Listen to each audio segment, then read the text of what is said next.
Kanpai! Yes. Oh no, poor Loz. Welcome everyone to Kanpai Cast episode 62, where we will be discussing Future Crisis, which is an idea that Loz came up with. I don't think I called it that though, but okay. No, I think I called it that because we just kind of we were brainstorming at one point. Essentially, we're gonna gone with like exploring the futuristic potential worlds of anime is what I would have gone with.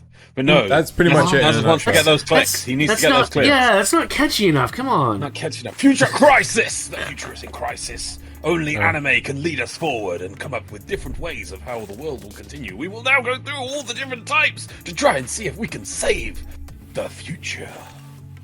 Yep. On a random tangent. On a random tangent.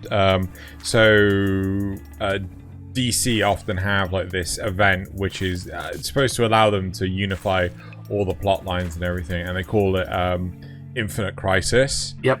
And there's also like Crisis on Infinite Earths, which is another one. It's and it's just like they've had multiple of these. Like, how many times do you need to realign all your plot lines? Every time they want to make more money. Yeah, they should just give up on that and just let them have multiple plot lines or whatever. Yeah. So we'll get into that eventually. First, let's do a little bit of. Oh, sorry, I was gonna make a joke about save the Kanpai, save the world. You know, but oh well. So just to remind everyone, we do have timestamps and chapters. If you look just down right around that area, you'll be able to click on them and go to the areas of the video that you're really most interested in. That's usually works best in like our review episodes where we have distinct anime that we talk about. But we'll see if it works on this one too. I think it will. And we are currently looking for a person or persons to help us out a little bit with Kanpai News, because currently me here, Nasuth, collects all of the stories and writes up little summaries for the group to read, which is it's good, but it takes a few hours every week, which I could be doing on other stuff, getting not Kanpai Cast, Notice Me Senpai ready, or whatever. So if you're interested in helping us out a little bit, we just need somebody who, once a week on like Saturday, sits down, looks through Anime News Network or whatever anime site you prefer, and just writes up, 10 or so stories if you can find them. It doesn't have to be that much. It can be fewer. Just whatever looks good that week. I'm wondering if we could get an AI and then get it to sort of like scan an article and then rewrite the article, like just an abbreviation, and do it really badly, and we have to read it out verbatim. Oh my god, that would be amazing, actually. But awful. But yeah, either way, we'll continue to keep the high quality and standards of Kanpai News, full of professionalism. But if you do, we'd shower you in love and adoration. So yeah. And finally, make sure to. I just want to make it clear. So I assume this is a volunteer position. Yes, volunteer position. Yes, free. Yes, we would only pay you in love and adoration. As Nasuth says, I mean, you can't go to the convenience store and trade in your love or adoration for like, I don't know, a sandwich. But I mean, you'll have it. But my mom always told me that love is priceless. Yeah. So how are they supposed to be able to exchange it? Oh yeah, right, of course, yes. She meant that it has no price; it's priceless. Yeah. Right. Also, so finally, make sure to like the video, ring the bell, comment below, call your mom, walk your dog, make your bed, eat your greens, exercise for 30 minutes, and get 8 hours of sleep. No. 30 minutes. Yeah. Yeah. I did a 30-minute workout today, and it was harsh. Yeah. Anyway, and that's it for the housekeeping. Yeah. So now we get into the actual topic of Future Crisis. Yes. Yep. Okay. So moving on to the main topic itself, where Loz came up with this idea, and I'll explain why I came up with it. No, so obviously, go on. We're here on Kanpai Cast doing a podcast, but I do. While Nasuth fixes the void. Oh my god! You cannot be trusted with anything. I really can't. The reason why is because I do wonder that every episode we're kind of just focusing on a theme or a genre, and we just go like, look at this anime, look at this anime, look at this anime. We don't really actually delve into a concept from an anime. It's just look at this anime, and then this anime, and then this anime. And I like this one, and I like this one. And Xeno hates. What was it that Xeno hates? Everything. No, there's the one that he really hates. Devilman Crybaby? That's the one.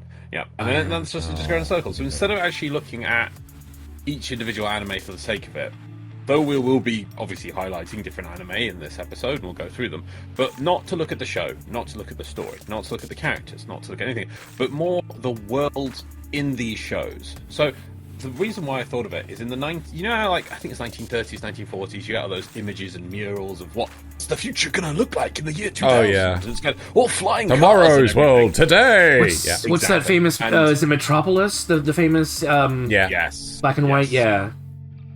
Exactly that sort of thing. And the thing is, where is that today? Where is the future today? And to be honest, you have to look to things, because Western stuff is just pretty rubbish mostly. We'll just have racism in space. Ridiculous. What was that? What was the one with the oh god, it was Matt Damon, and it was the floating star thing. Elysium? Yeah, I actually complained about that earlier when I was trying to come up with these questions. Yeah, see, that's what we get. It's just like, it has a space station. It's just whatever. Cool robot. It's stuff, a completely self-sufficient society that steals everything from Earth. And instead of trying to look at the future and see, and see interesting things of what's going to happen or pushing concepts, you just get like that. It's like, let's just have racism, but instead of America being America, it's in space, and the world is now Mexico. It's like, oh god, whatever. But so in anime and manga, we still get that kind of feel of that. Well, sometimes positive, sometimes negative, but that aspirational, this can be in the future, that you just don't get from, in my opinion, for Western stuff as much. I know that you probably find some good examples, but so that's why we're going to go through some episodes in this show today, and we're going to discuss the world, the technology, whether we would like it or not like being there, that kind of stuff. What was the meaning of it? So I took a little time to actually break down the shows that we currently have in the system. The sort of like subcategories I've got here is like space travel. Actually, that's supposed to be commercial space travel. Artificial human evolution, dystopia, which does expand to include war and things, and some utter craziness. Artificial intelligence, censorship, power suits / mecha, and entertainment. So these are the different areas that I thought, hey, we could discuss these in different things. And I think these are very sci-fi related topics. But I thought 100%. I thought maybe we should starting off with space travel. So this is supposed to be commercialized space travel. This isn't just, oh look, you have to be an astronaut, you have to be specifically qualified in order to go do it in space. It's basically a case of like, oh, I will buy my boarding pass to go to the moon now, thank you. So like you go from country to country and things like that. So my initial question, which is I'm going to ask for every single one of us as a starting point, could you see us getting commercial space travel in our lifetime, the three of us? I mean, what yeah. Extent? How big? I could see us having orbit trips, because they're pretty close on that. I could see us maybe even getting a trip where you go from Earth to around the moon and back. I could not see you doing trips to Mars in our lifetime. Yeah. I would say, what about either a space station or some form of small habitat on the moon? Yeah, I could see that happening in our lifetime. Space. Yeah. So there's a space station, sort of design that they tested on the ISS at one point. It's literally an inflatable habitat, and which sounds like scary, right? But if all you really need to do if it gets a hole is like put a piece of fabric over it to patch it, it's fine. Well, that was the whole concept of orbital children, which I realized should be on this list. Yeah. So those they could put in. Like I said, they've already tested a module on the ISS, so that sort of thing could be done right now if they really wanted to. Okay.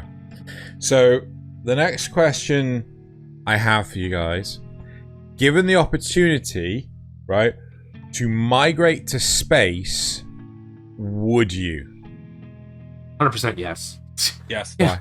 Why? Because it'd be so amazing to, look down on the Earth and look out at space without any obstruction, and the being able to float, being able to choose to either float around or ideally have a spinning habitat where you can go either way. You can have some gravity or you can float depending on the area you're in. But do you not think the novelty will just wear off? Unquote. No, But we would get the joy of being the first generation that will be able to turn that into a novelty. Yeah. Yeah, I don't think it would. Okay. I'll tell you. I'll definitely give you that. Yeah. What would you envision yourselves doing in space? Living. Mostly the same thing I do now. No, but I mean, you couldn't possibly. You'd have to be part of a community. You couldn't just go like, I'm here now. I'm just taking up space in space. Do science in 0G. Job done. 0G science. Also, I think that in order for space tourism, for lack of a better word, to really take off, they need a better way to get people up there, because currently it's so intense.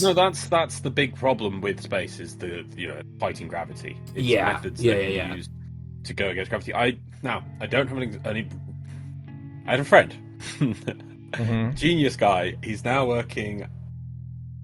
God, I think it's Imperial College London, and he does climate science. The crazy sort of things about should we put a massive reflector between the Earth and the Sun, reduce the amount of sunlight coming to Earth to stop global warming, that kind of level of stuff. And he once told me years ago, because he's always been this kind of person. I don't want to name names or anything, but he was always this kind of crazy idea. He told me that years ago there was a back in the 70s, 80s, whatever, they were trying to come up with ways to get into space. And one idea was you have a giant spaceship. It's huge. How do you get this thing into space? Conventional rockets never going to lift this thing. So what you actually do is you drop nuclear bombs at the bottom of it continuously to push it into space. Actual concept someone tried. Thought of, didn't try it. But yeah, there is some logic in that, because you've got you'd use the explosion as the force to push your the propellant, and if you have crazy shielding on the bottom, it would get pushed up, because the amount of force is just insane. On a tangent, I've been thinking about this, right? So one of the questions for later is about basically a dystopian apocalypse, humanity survive, whatever. My question to you is there isn't oxygen in the atmosphere, out in space. No shit, Sherlock. That means you have to take the oxygen with you, right? So you'd have to, at least to start with, if you could harvest comets and stuff, then you could use electrolysis to create your own. But that was going to be basically the questions. So you're out in space, you're not really close to Earth. What on Earth do you do? Or what not on Earth do you do? Because you can't just go back to Earth and say, I'm just going to scoop up me some oxygen, just going to put it in my bag. You'd have to harvest space ice or something, something that has oxygen in it, and then like Loz said, put energy into it to get the oxygen out. Okay, fair enough then. Would you ever see yourselves captaining a spaceship?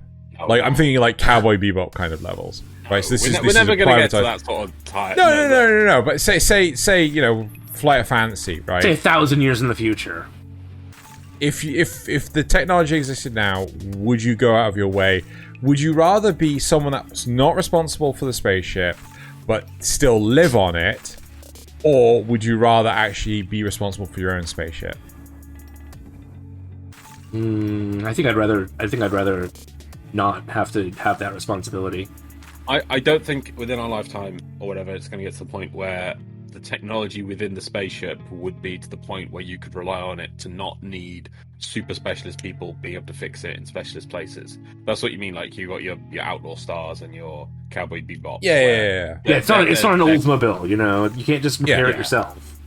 Then, yeah, exactly. But like a car today, you know, an old car, not a more modern car, you could easily learn how to fix it. Yeah. You know, just a few spare parts and things. You know, if by spare parts you mean just some random wreckage you find out in space. Yeah. But no, if we did have that level of technology, if you could have, you know, the Bebop or whatever, maybe. I mean, I don't think I'd want to stray that far from a planet, to be fair. I think I'd be fine with it, but I'd have to train into it. I couldn't just, you know, I wouldn't. No one would just bloody go, "Hey, you're a captain now." You're the captain. Now, okay, so to slightly change it. So the key thing of it is like having a spaceship is, well, where are you going to go? Unless you're going to start saying about fast and light travel, which is another massive. No, I wasn't. So you're talking in the solar system. So you're going to want infrastructure. You need places to go. You need colonies. You need to go, you know, around Earth, around the Moon, around Mars, on moons. So until you get that, you know, that there's somewhere orbiting Jupiter for you to maybe go to, or if you get stuck, you can head there. There's no point of saying like, "Oh, I want my own ship." It's like, where are you going to go? What are you going to do? Look at rocks? Yeah. No, but you could actually be someone that's shipping freight. You could be taking the resources. No. It's the same thing again. You've got to have somewhere to start but you and could go to ship freight. No. But you take it to the initial point, right? So you're going like, okay, so I'm going for from Earth to Mars. And you're like, okay, I'm going to take my ship to Mars, drop off the supplies with the people to start building their colony, and I'll be back in 3 months or 6 months. Sort of like the old like wagon traders back in the Old West or whatever. You always have to start somewhere.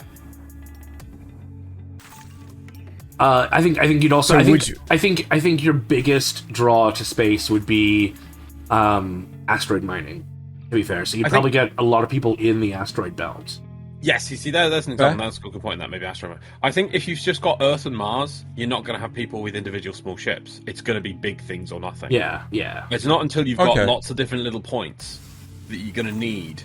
But you might have a few main distribution points within that area. So you know, you get your shipping lanes. It's sort of like how towns were set up here around water sources, right?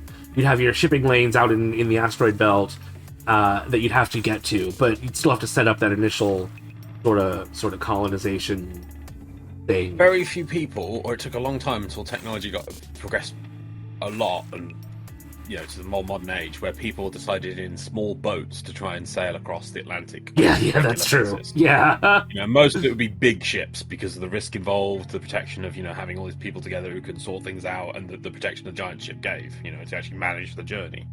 Yeah.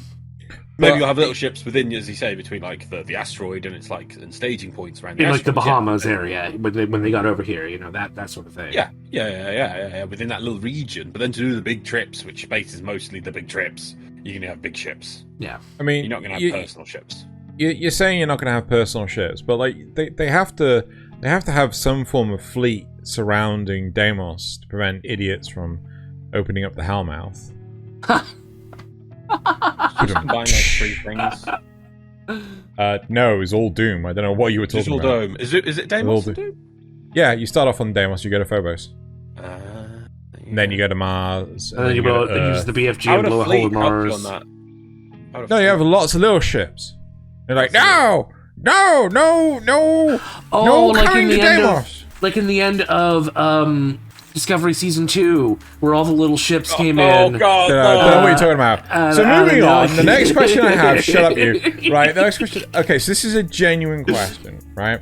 Well, I think... I just want to say, by the way, because obviously this is an anime-based show, can I just point out? Yeah. I do know, so we've gone through all these different questions, you want to push the next question, but I would like to see more examples given from anime, instead of this isn't just us three talk about random I know. Side. Yeah, that's fair. I know, but like, okay, the next question! I want to stress that the next questions... You have to give examples and point at anime. Well, I mean, Bebop has examples of the space cargo and stuff in it. Let me proceed to read the next question verbatim. Do you think that humanity on Earth would oppress humanity in space as readily as it's depicted in Gundam? Well, Gundam. I mean, isn't Witch from Mercury the other way around? So I mean, you know. Yes. Okay, yeah, but that's like, you know, I think the only example in Gundam. Yeah. Turn A. No. We don't talk about Turn A. Does Babylon 5 count as anime? No. Oh, it should. They should make an anime version of that. They should. Well, they're remaking it. So we'll I know. yeah. Anyway, so yeah, will there be a difference between it? But it all depends on the ability to travel between Earth and space. So in Gundam, you do. Obviously you've got the Xeno's pointing at the main Gundam timeline where it's Earth, and Earth becomes this giant one government for the whole planet, and then it reaches in space. But then monolithic hegemony. Yeah. But technically, the colonies do still are under control of the Earth government, but then eventually it's because the Earth government just cares about Earth. They eventually start breaking. We get more autonomy and break away. Very similar to how, you know, with the British Empire, you know, it was all across the world, and you know, eventually America broke away because we were just like, compared to like the tax. It's hilarious thing about the taxes today versus the tax then. I think it was like a 2p tax or something, or 1p tax. That is what you rebelled about. Yeah. Originally. Whereas now you're like, you take massive taxes from your own government. It's like, yeah, it's fine. Well, but the difference was it was no taxation without representation. And we have, and that's kind of the point, is that England was kind of focused on other things to do with France. Well, and you were all the way over, we were all the way over here across the ocean, and And so it feels like, what's the point? And that's the kind of feeling Gundam where you've got the colonies start seeing exactly the same thing, no taxation without representation. It's that kind of feel. Would that happen in reality? I think it could. I mean, you know, I've just given them a real world example, but I think one of the key points of it, the ability to get off of Earth into space. How hard is it? That in Gundam it's still the same thing. There are methods of getting into space and things. It's still really hard. You know, it still, you know, costs a lot. So they don't want to do a lot until they're forced to because of war. Then that's why you get that split. So it depends how hard and how expensive and how easy and accessible is it to travel between the Earth's surface and space. And I think that is what will be the key factor. Yeah.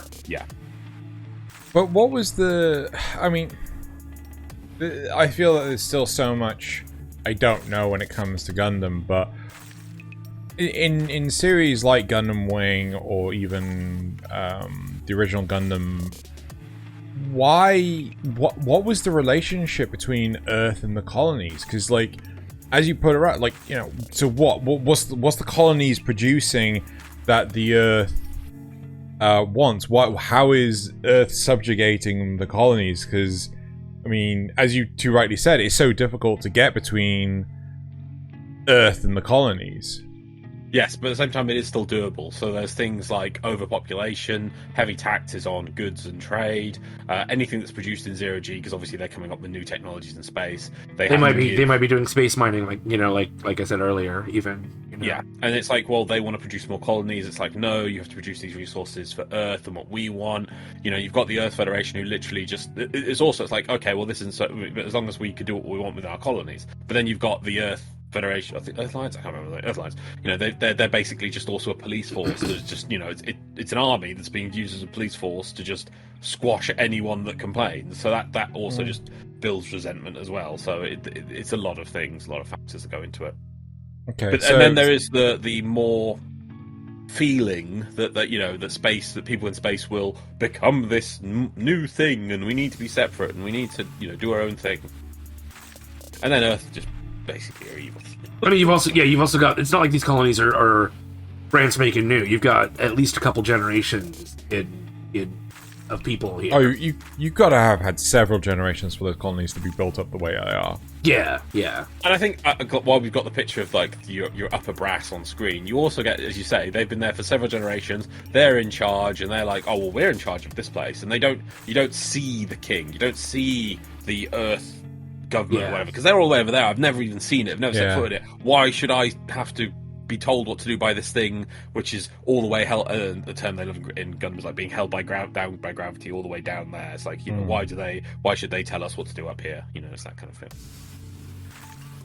But I think you have a bit of that in Outlaw Star too, where you've got, like, I think the inner system is ruled by there is, isn't there?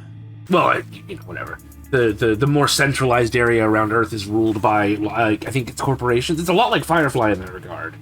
Yeah. They're very ruled by corporations, and then the further out you get, you get these more independent colonies and whatnot that pay less attention to that. They're essentially on their own, even though they're technically not. And I think that's also, again, how hard is it for them to get from their central area of power out to these colonies, to really control it. It's like the Wild West in that regard.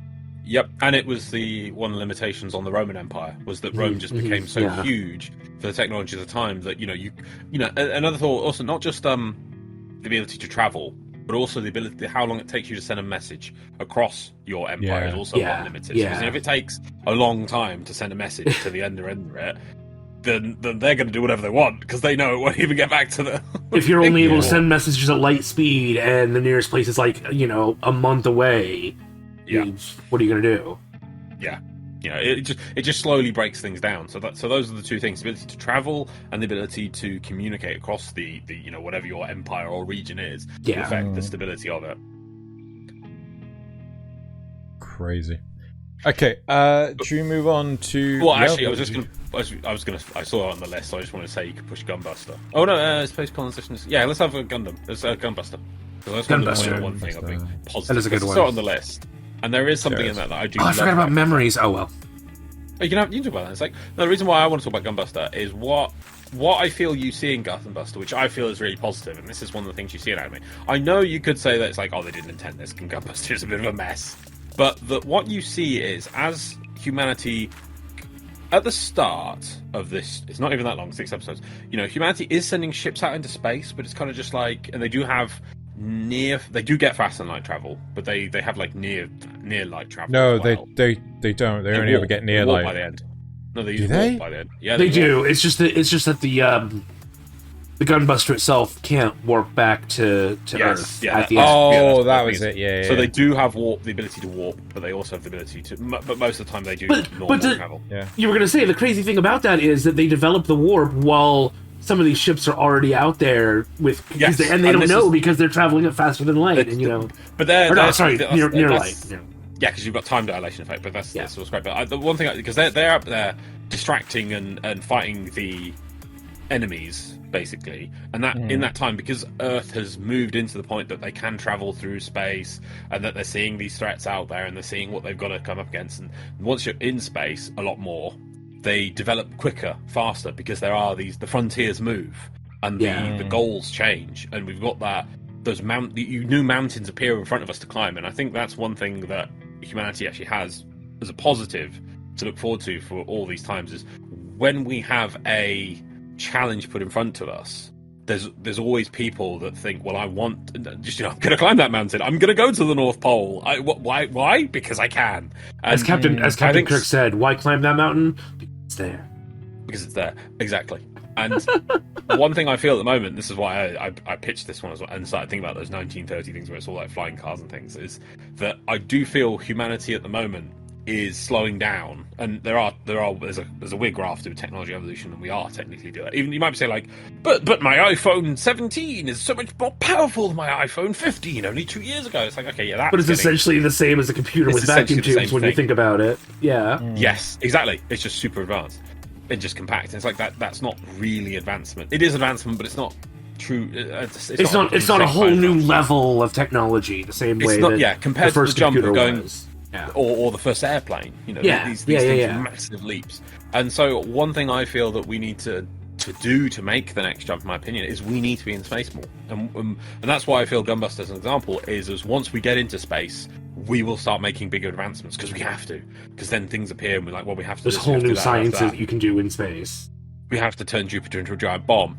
Yeah. I forgot about that. We just have to. No, but I do feel, as you see the progression to the show, and obviously they came up with a good way scientifically of how they, you get these time leaps in the show. But you see that humanity has to come together. So humanity does, and humanity has these crazy progression, because we are now in space. We're now designing ships. Right, we've got to design a better ship, better robot. I wish they did upgrade a better gun. Oh no, I suppose that's the thing. It's like, why didn't they make a better Gunbuster? Why didn't? Well, no, that's the thing. Why didn't they make a better gunbuster by the end? Then it's like, no, they did. That's what Jupiter is. It's a buster machine. It's just giant, and a bomb is just like, yeah, okay, yeah, so they do. Yeah. But so that's the thing. Is this is an example of, I feel, this sort of. I know it's a dire show, but I know it's a positive for humanity that we can achieve these things, and when needs must, we will. But while we're here on Earth, held down by gravity, I'm too infected by my Gundam, I know. We're not going to do it. That's why we need to get into space. I also feel that this is a brilliant example of humanity coming together as well, because so many of the shows that we have as examples are either individual organizations, it's like groups of people, like, you know, Cowboy Bebop or Outlaw Star, or it's just flat out war were declared, you know. Is so no, again, Gunbuster, even though it does have its sad tidings behind it, it still has the whole unification of humanity, which is one of the big things together to blow up 3/4 of the galaxy. Well, yeah, exactly. But that's exactly what you're kind of describing. Is they have, you know, somebody dreamed up that they'd have the ability to take Jupiter and condense it into a bomb. That's a level of technology that we can't even really conceive of. Yes, exactly. With our what we have. If I didn't see it in this, I wouldn't even consider that a possibility. But someone's like, "No, what if we can do this?" Yeah. Yeah. Right. The next point I want to I thought. Sorry. No. Well, I mean, Magnetic Roses is good, but it's not really a super deep example. It's just more ties into the whole, you know, what would people do in space, and it centers around a salvage crew that's found this floating wreckage of a ship, like an actual like luxury cruise liner, and I think that sort of. But I don't really have much more to say about it aside from that. It's just kind of a nice little realistic look at what might be out there with space tourism. And cruise liner? No. It's a human cruise liner. Okay. Yeah, it was some like rich Aria who built, as she was aging, built this place for her to, you know, relive her glory days. Essentially, sounds sad and depressing. Like the it is, but it's also like really good horror. Got some good horror elements in it. Oh, it's really good. He loves these weird things. He does. He I really do. does. Right, I wanna move on to the next one, which I think is a really big point, which is artificial human evolution. Right, so we've seen. Sorry, you scrolled past one question. I know you want to move on. Sorry, it just says that is space colonization necessary for humanity's survival? Just want to say yes. That's which I kind of put forward that. I think yeah. Right, sorry. Artificial human evolution. Let's go. Right, okay. So we're talking about cybernetics. We're talking about gene manipulation and things like that. I did throw on there in the list the Irregular at Magic High School, because in all honesty, I don't remember how the technology works. It may be a case of like it's like so advanced it's indistinguishable from magic to us. Magic, yeah. But I honestly can't remember, so that might be out of place sort of thing. But even so, cybernetics, cyberization, you know, gene manipulation, telekinesis, telepathy, so on and so forth. So my initial question, which is, I think I ask you guys this way too often, if given the opportunity to either cybernetically or genetically alter yourself, which method would you choose and what would you change? So I have to pick only one? I can't pick both? I would like you to pick one.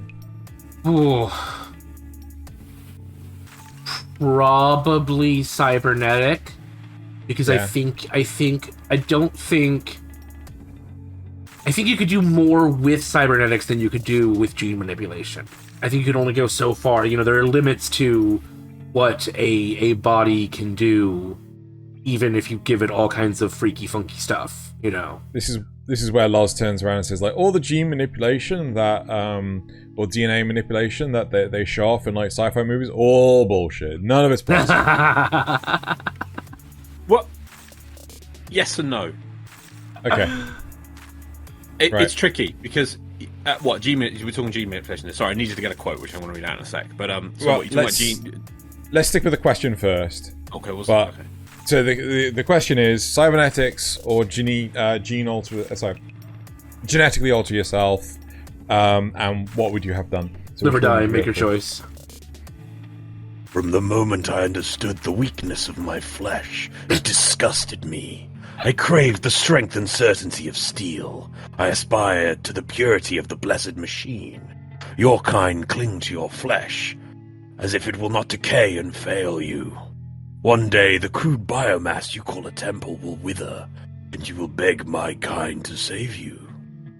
But I am already saved, for the machine is immortal. Why do I feel that's Necrons? No, it's the Mechanicus. Yep, that's what I thought too. Yep, The good old Omnisire. Adeptus Mechanicus. Even in death I serve the Omnisire. Fair enough. But anyway, so you're saying cybernetics then? Okay, well, if you give me all the options, it's like, let's go with the... I know it's not anime. What, is there a Deus Ex anime? There must be a Deus Ex anime. No? I'm going to need that. Is there a Deus Ex anime? But so, as an example from Deus Ex thing, you've got, like, okay, cybernetics and phantoms. I think cybernetics in general, but it's like, as an example in that, you've got the original game. You've got the original cybernetics where they'd have to chop off a limb and give you a robotic limb that get replaced with, like, nanomachine people, which are just better. So, I mean, like, which level do you want? I mean, yeah, if I could choose anything, I'll take, like, super magical nanomachines that can do anything. But, you know... Nanomachines, I mean, so today we have people experimenting with cybernetics. There was a professor in Warwick University some years ago who made a device that actually he wired up to his arm, and he was able to control a robotic arm to pick up an egg, and he said he could feel holding the egg in the remote artificial fingers, because they put pressure pads in the fingers. Haptic response, yeah. You know, so our brains are... I mean, people... This is, I know I'm being really positive about humans. People... my dad does as well, but I'm sick of people who say, like, humanity's we're a virus, we're a blight on this planet, we got to get, we're terrible, we're terrible. It's like, no, we're actually really amazing. Yeah. We are the universe able to look at itself. Nothing else has been able to do that, as far as we've seen. Okay, maybe other things can be, but as far as we've done, from the scope we are, as far as we know, we are alone in the universe. We are able to do it. So it's like some people are like, oh no, we got to look after nature. Like, no, we got to continue having people. People are amazing. People do things, and even things we can't control in our bodies are amazing. I think we can do both. I think we can look after the planet. Of course, we can do both. But, of course we can do both. I want to do both. But mine is I get what you're saying. To us, humans are more important. Most people are like, no, we got to save the planet. Climate change, all this thing. Anyway, but our immune system, for one thing, is just bloody amazing. It is insane. We still don't entirely know how it arose. It's almost like a separate entity. Well, that's like your mitochondria and your cells. Yeah. But your immune system is bloody amazing how it works. We literally things like antibiotics, we support it. You're not able, like, oh, you take this pill and it cures you. No. It helps your immune system kill things. That's how everything works. Is because your immune system is this glorious thing we can't replicate. And the same thing is for our brains. Our brains, we are just so adaptable. Your brain is linked to the middle, but if you cut it, your brain can adapt and do it. You can cut out half of someone's brain. Now, of course, they're not going to be the greatest scholar afterwards. It's going to have effects on them. But the half of their brain is able to take over the controls that the two halves of your brain did. It's able to adapt, and you get okay, maybe not as good as before, but it's so adaptable that it can do it. I'm not sure if this is true again. Well, seeing as I failed at remember about combustion engine. It's something one of my physics teachers told me years ago. Somebody did a test where they wore for a long time a snorkel gear with the lenses so it would flip. Yeah. So at first, if you or me put it on, we'd say everything's upside down. They then wore that for over a year. By the end of it, they got used to it. Because they know, their brain gets used to da-da-da-da-da-da. And eventually, after I think a year or so, they took off the goggles. And their brain had flipped everything. So then everything was upside down again. Yep. Because the brain had it's like as if when you got a controller and you invert the controls, and then you invert them back in, you're like, ugh! So their brain had adapted to the eyes having the flip of visually. So then everything appeared upright again. Because their brain, reverse engineered itself to fix it. It's like, our brains are amazing. So I have a condition for my eyes called an nystagmus. And it makes my eyes, just twitch around back and forth. And what that means is that nothing is ever technically steady for me, but my brain compensates for it, and it makes everything just kind of a little blurry and, hard to really focus on small details. But it looks perfectly still to me. It's not moving around back and forth. So yeah, it's exactly that sort of thing. You know, Yeah. the brain compensates. And that's why how with your person in Reading with the robot, the brain is probably, I don't know how or where, is able to accept those tactile inputs, and that like it should never have to do that, but eventually it can learn to be like, oh yeah, that arm that's now part of me, yeah, that's touching things. Like, what? Speaking of like eyes, they've actually I don't know how much progress they made on this, but they were able to technically make like bionic eyes and give them to somebody who's blind, but all they could really see was light and dark. You know, they couldn't really make out distinct shapes. It was very, very early stages, but they were completely blind before, and now they had this very basic, and their brain could interpret it too. Like, they could actually send signals to the brain that it could interpret. That this is light versus this is dark. Yeah. So yeah, that's a massive leap. I mean, that is huge. Personally, I would go down the cybernetics route for a start. Yes. I'm not Tell 100% me of the weakness of your flesh. I'm not entirely sure what I would have replaced to begin with. Probably something like my eyes or something, just to improve them. But what I feel okay, so I have some form of understanding with the cybernetics. I don't really understand the gene alteration things, and one of the biggest things that, you know, is always oh god, it goes wrong in terms of science fiction is like, you know, I mean, Akira, where Tetsuo just goes out of control and things like that. I mean, that's an example there. But I feel like very much Ghost in the Shell, like, oh, well, I've gotten used to this body and things like that. I'm now going to upgrade to a new body, right? I'm just, you know, just plug and play brain, just put myself in a new body, and off we go. And yeah, there might be a case of like some, oh god, what do they call it? Physiotherapy, where you're having to get used to your body again. A little learning curve. Exactly, but I mean, you know, your vision gets better, your hand-eye coordination gets better, so on and so forth. And I mean, you are victim to the limitations of the technology. Whereas I think Loz is perfectly right with the whole, if you're genetically altering yourself, your brain will adapt hell of a lot better than... No. All my points... Other way around. Yeah. Oh, right. I haven't even started on the gene stuff, if you want to talk about that. Okay. Right. Then, yes, let's talk about that. All of that stuff to do with the brain updating is more to do with the electronic things, because it's literally plugging in... You just plug into nerves and things. It's like literally plugging... Nerves are already sending electric signals, so yeah. Exactly. Yeah. So we're just learning how to plug things in. I don't even have time, and I'm not even a super expert to talk to you about all the different ways genetics are a thing. Because again, there are limitations to how far you can stretch that, because you have to deal with what we have already. And even if you can, like, let's say you can give yourself exoskeleton plating, you know, that will only take you so far compared to a metal body. Yeah, and that's the tricky thing. It's like, let's say we could inject something to someone to give them, you know, super strength. Well, then their blood system would also have to be improved. Their heart would have to be improved. Right, well, if your heart's working twice as hard and it's massive, you're probably not going to live as long. We already know that. So it's like, they have to strengthen their bones so they can withstand the impact of whatever they're doing. It's like, and so it's all this, but then they'd be heavier and they'd be moved. So it's like, it is a tricky thing. I'm not saying you couldn't improve someone to do it, but the limitation and the scope of it is like, you couldn't make somebody... It'd be a lot easier to make someone superhuman with robotics than it is with just like some sort of gene alteration stuff. Yeah. Okay. I'm not saying that like... I think with gene and stuff, you'd be better, you know, it'd be more likely that you could do like they can withstand disease better because you've given them a stronger immune system. Right. But like I say, the immune system is this magical lovely thing. Right. Yes, of course. Yeah, but yeah. There's so many points I want to talk about, but it's like, so yeah, the tricky thing of that is that, so let's try and say about how ridiculously complicated it is. God, there's so many points I want to bounce towards. Like, no, actually, I first want to say before, let's say about just injecting something into somebody to improve them. Yeah. It would be referred to as gene therapy. So you want to inject something in that change their genes or whatever. And we have this technology now, but it just doesn't fit. Your body just goes, nah. Yeah. Does it for a bit and goes, now I'll go back to how I used to be. And yeah, maybe you could just get to the point of injecting genes into people, and then they you know, like for instance a gene for your blue eyes, maybe you could turn them to green, that kind of stuff. But why is it so tricky, right? Now, imagine... I'm just going to try to do a very rough one. And this, okay, I may fail at combustion engine, but I'm definitely straight on for the genetics. Okay? So here, let's try and explain an analogy of why this is a lot harder than the robotics.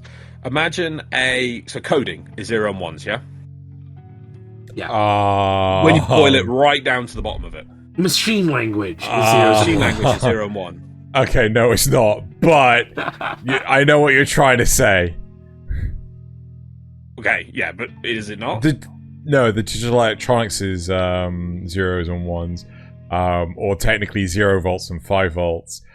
Machine language is assembler. It's oh, like, right, yeah, sorry. Right, but the bottom level is 0s and 1s. Yeah. We need the bottom level, right? Super bottom level is 0s and 1s, right. sure. So bottom level for your genetics is 4, C, T, A, and G, right? Yeah. You then take those in batches of 3, but you can then read them at frame 1, frame 2, or frame 3. Right. Yeah. Yeah, because where do you start reading from? It's a straight line. So can I confirm, when you say frame, do you mean like set, the first set of 3? Yeah, a frame is 3. So the first set of 3, the second set of 3, and the third set of 3. Yeah. Okay, cool. So you can also read it forward and back. Yep. Okay. Right? So that's just reading the code, because obviously it's like lovely like a book, starts at this end and works at that end, okay, right? Yeah. But then obviously bits are turned off and on. Then, right, imagine... Oh, God, can I find a piece of string, right? So I've got a piece of string, which is your book. Oh, what? Hang on. What's that? Oh, stop that. Right, yeah. So it's it's like in a straight line, yeah? Here's one end, here's the other end, and you can do that reading frame start thing. But then you could do... I'll just cut that bit away, and then I'll read it again. But I've just looped that bit out, but I can just now read it like that. And by the way, now there's 3 reading frames, forward and back, all again. It all depends on the other proteins around it, doesn't it? No, this is DNA. Okay, yeah, okay, you're right. DNA, right. Then there's more to it, but anyway, right. So that then copies into a thing. So every batch of 3 becomes one different thing, whatever. So now we've gone into protein, right? So then protein again is in a string, and then it has to act on things. But let's say this string, from here to here. How many different ways can I fold this into a blob? How many different ways can I do it? A bajillion, right? And you got like walkers, but different walkers, different walkers do different things, and different bits combine, different angles, different things. That makes a 3D structure. That 3D structure then has to go off and do stuff. That's the basic of it. But then we realised, right? That same strip that made some other bits makes tiny little sections, tiny little like 20 little bits, which we for years we thought were junk. We realised those little bits fly off and block other stuff. So it's cool. So that they're sort of like, even though you've got your main thing, which makes a protein that goes off and does a job, you've got little bits that are being copied and send off as like secondary signals going, no, don't do this, adapt this, make that protein spin this way, make that protein actually able to connect to this instead of that, block this one receptor site. And this whole 3D structure, different things interacting, is how your body works. So now you want to say, we're going to make this person stronger. Right, so what you do to make them stronger? Yeah, which you change the code, you change the interacting bit, you change the 3D structure. What? How? So certainly the cybernetics are hell of a lot easier to just because we've mapped the genome that's like the very basics of. Oh yeah, no, I get that. You know, it's okay. So question I have for you is if we were to go like full blown Ghost in the Shell, sorry, you're gonna. No, you keep going now. I'll go to a point. Okay. So if we go full blown Ghost in the Shell, right, where either fully cyberized or no cyberization whatsoever, would you ever be willing to have effectively a Wi-Fi connection to your brain? An external connection. No, I wouldn't. So no external cables, no Wi-Fi. Yeah, see, that's where I'm on board. Is like no. The last thing I want to happen. I'm gonna have a metal spike in one of my arms that I can plug in, and that's the only way you can access my stuff. Through that metal spike, which I will. It's the same thing with my body. It's like, yes, you can inject, let's say, vaccines into me. That is kind of a way of playing with your internal stuff. But you can't do that remotely. You can't just. I'd have to have the 5G towers cannot affect your biology directly. I'd have to have something like a hardware firewall that I can selectively let things in, I think integrating VR into yourself. So processing is being done by something else, and you're just receiving visual information. I feel you would have to have like the involuntary system sort of thing. Like, please correct me if I'm wrong, Loz. The medulla oblongata is supposed to be the thing, a part of your brain that controls your heart, and is that correct? I think it does. You mean all the involuntary? stuff? Yeah. Yeah. So the whole point is involuntary nervous system. There's the voluntary and voluntary and involuntary. Yeah.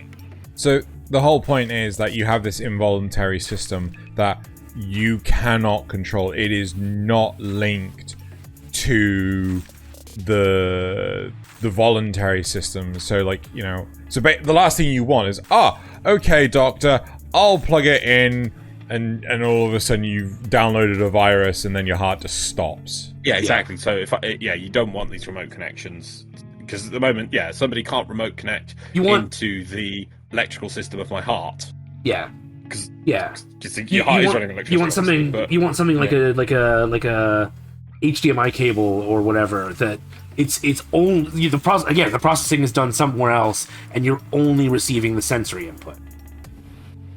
No, but Nasuth, if you had an electronic part in your body, at some point you would have to get updates and things, and that's what it's saying. It's like, would you allow it to be wireless, or would you only accept like being plugged in? At some point, you might want to update things. Yeah, it has to be. But only things like trust, you know. So it's actually one thing that's really, really interesting. It's like what are they called? I can't remember what they're called.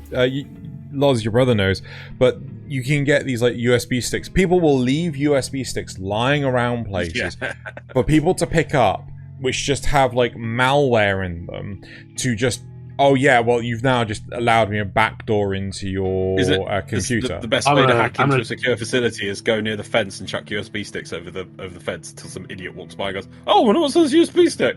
I'll plug this in and format it and do whatever I want with it." And, Here's another method, right? Okay, that will completely and utterly shock you, right? Plug sockets. So people use USB to charge their devices. So they go to an airport, they go to a train station, and effectively you have this fake panel, this facade on top of the electrical outlet, and it's got this tiny interface that sits between the USB devices, and it just basically uploads a virus to whatever device you have, and then they're just backdoored in. And like, you're not even plugging in, you're just thinking you're charging the damn thing, right? But the problem is, because the USB is used to both charge the device as well as communicate information. Realistically, you need to have those two things separate. You should be using a power bank and plug that in, and then plug your device into the power bank. No. I'm saying you should have two separate ports. Well, no. I agree with Nasuth's way. If you were, let's just give people advice. So let's say you were traveling on airports. If you are worried about this thing, charge a power bank first, and then get your power bank to charge your phone, because the power bank can't store data. It doesn't pass data. But what Xeno's saying is very true. Wrong. What? So power banks actually have what's called hardware in them to actually prevent overcharging of the batteries, so that you can't. Okay, but then it would have to be targeting that hardware. Yeah, that has actually happened already. Okay, but it's a lot harder. It's more unlikely. It's more unlikely, certainly. Yeah, but if you wanted to in this day and age, if you're worried about it, that would be a good step to do. Yeah? I mean, you could certainly make boxes that are specifically. No. I don't want you to go all these craziest. Like, if say somebody's listening to this right now and they're really panicking because they're going to a hotel, or they're going to an airport tomorrow, would it be advisable that they charge their power bank first and then charge their phone? Would it at least help? Yes or no? Oh! So you're not charging the power bank there?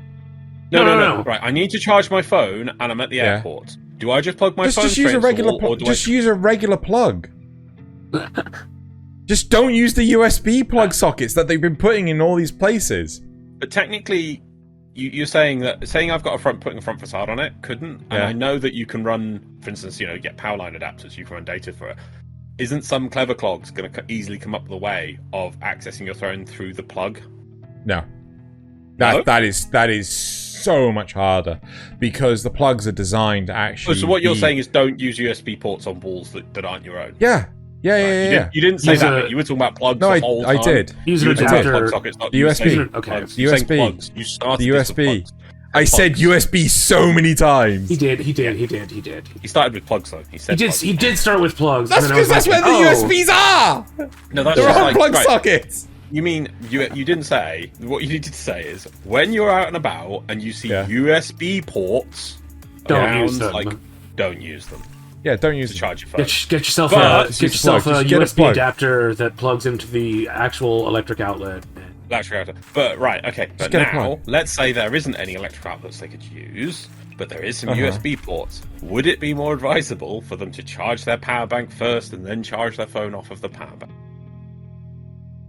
Would it help? I mean, at least if it's gonna target the power bank, at least all you'll do is ruin your power bank. Then and not your phone. You know those things can explode, right? Yeah. Like actual proper bangs. Mostly they just set on fire, though. I've watched enough Big Clive. To be fair, though, yes. If that's the two options, plug it into the USB. So plug it into the power bank, and then plug it into your phone. If you had to, but if your advice is bring a plug adapter with you. Yeah. To plug into a proper wall socket. That's Xeno's top advice for you all. Now, moving on from we're getting way late into our little holes. Me failing about combustion and then power sockets. Anyway, one thing I did want to say, combining these sort of things, and you were talking about the genetic side of things. I doubt we've got. Oh God, what was the show called? Oh God, what was the video game kids only could play? Things in their heads, Xeno. What? Oh God! Data Life? Not Data Life. It was like a VR game when they all got mechanical VR bodies. It was mechanical VR bodies. Yes, it's a VR world, and there was like credits, and once you lose the credits, you get kicked out of the game, and you lose memory of the game. Nier Automata? No. It was really good until it's an anime. It was really good until there was a filler arc about the guy who stole the wings off the main character. And we hated it. And then Dan told you it was actually a proper story. And we're like, this sucks. Oh, God. What the fuck are you talking about? Okay, it's a show in which there is a boy. And young people everyone can get like these technology put in their heads, but young people, it's different because they were born as babies and it's different to them. And only people who grew up with the technology of these things in their heads can actually play this game. And this game is a sort of VR. Oh, it's Cell World. That's the one, I think. Yes. Yeah. Anyway, but that's really cool. So, God, there's a key thing in that which is kind of interesting, is what I was going to get back to the little bit on the genetic side, is that the tricky thing with altering things in genetics is that the way our bodies work, like me, you, Nasuth now, is completely different to what's going on to a baby's body. Or even earlier, you're in the womb. The cells are. Oh, there's words like pluripotent, I think is the term. Basically, it can, it can become many different things. Whereas, our bodies are a lot more further along. They're sort of set on their path, on their path, yeah. So that a cell which hasn't decided what it's going to be, is a common term is stem cells. I know that. Stem cells. So there's not more stem cells in the body. So the thing with all this gene therapy stuff is, it's easier if you start doing it as kids. Because you can't just. It's a lot harder to do. Yeah, you've got a lot more to it with, and they can grow and develop, and their bodies will acclimatise to it as they develop it and grow. Whereas trying to inject super strength into somebody is just ridiculous. You'd have to target all of their existing cells and knock out the part that you don't want and put in the part that you do. Put in the stuff you want. Not saying there isn't technology. There's really cool technology called CRISPR, which is letting us do that kind of stuff. But it's still, you'd have to do it to everyone's whole body in one go, sort of thing. Whereas if you do it to a baby, it's a lot easier because then there's less cells. You need and then they can change and adapt. So you need something like is it an endogenous retrovirus? You need something like that would attack the entire body and not get flushed out by the immune system or whatever. Yes. Well, yeah. I mean, if you wanted to make it permanent, you need a retrovirus because that puts it back into the genome, sort of thing. But there are other ways of doing it.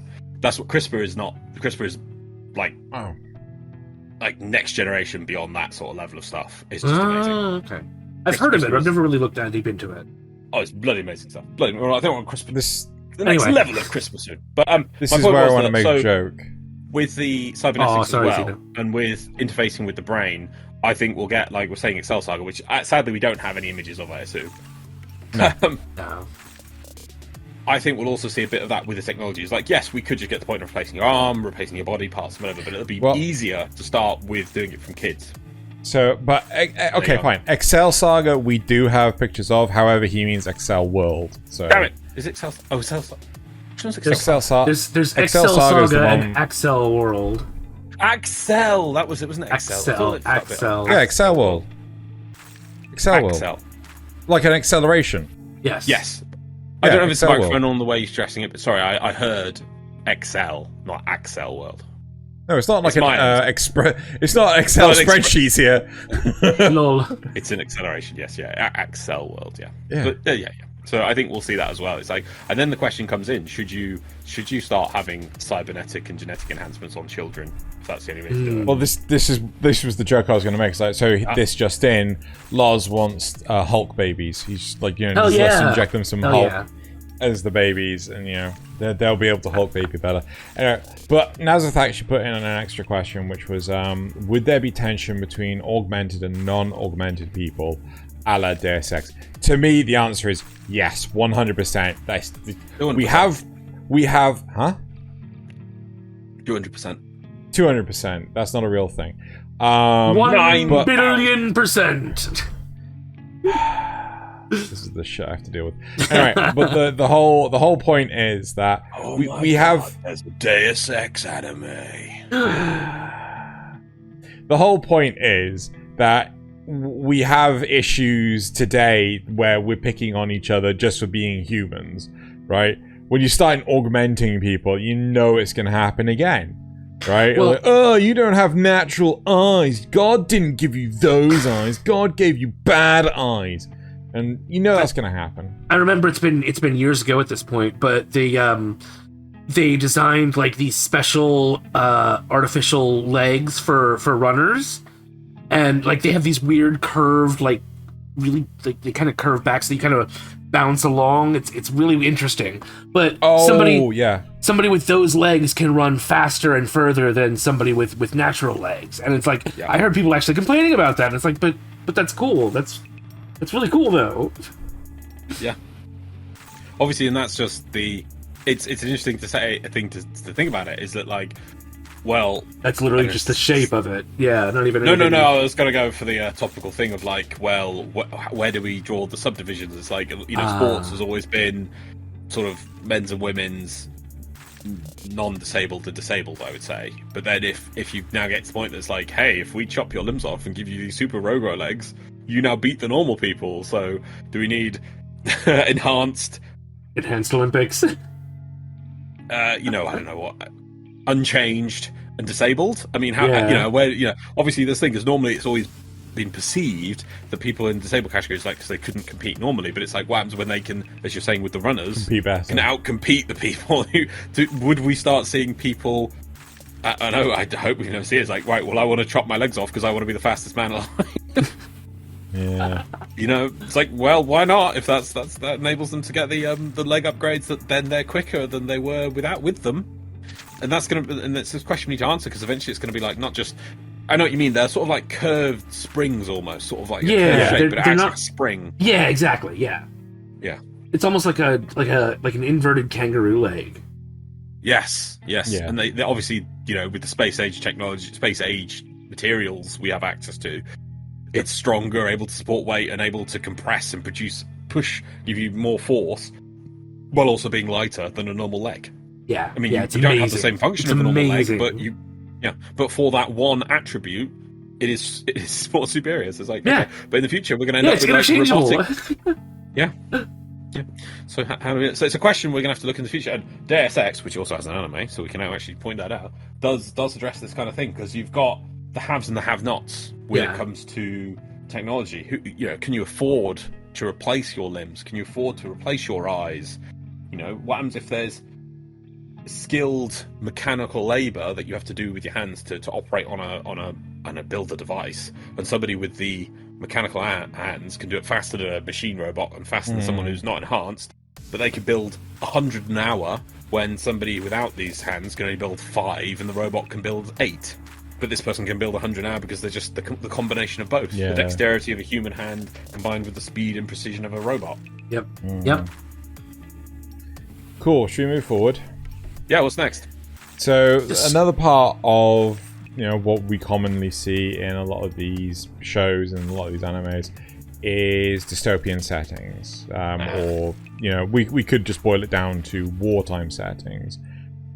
You should spin this better. You should be like, well, we've been talking about all these hopeful things we could potentially have going into space, becoming beyond humans. But what about the downside?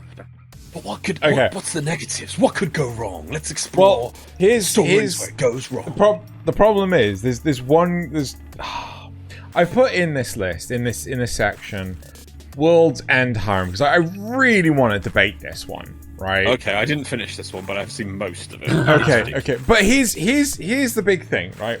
In a scenario like World's End Harem, how possible is it for humanity to even survive, to even come back from that? Right, now stop.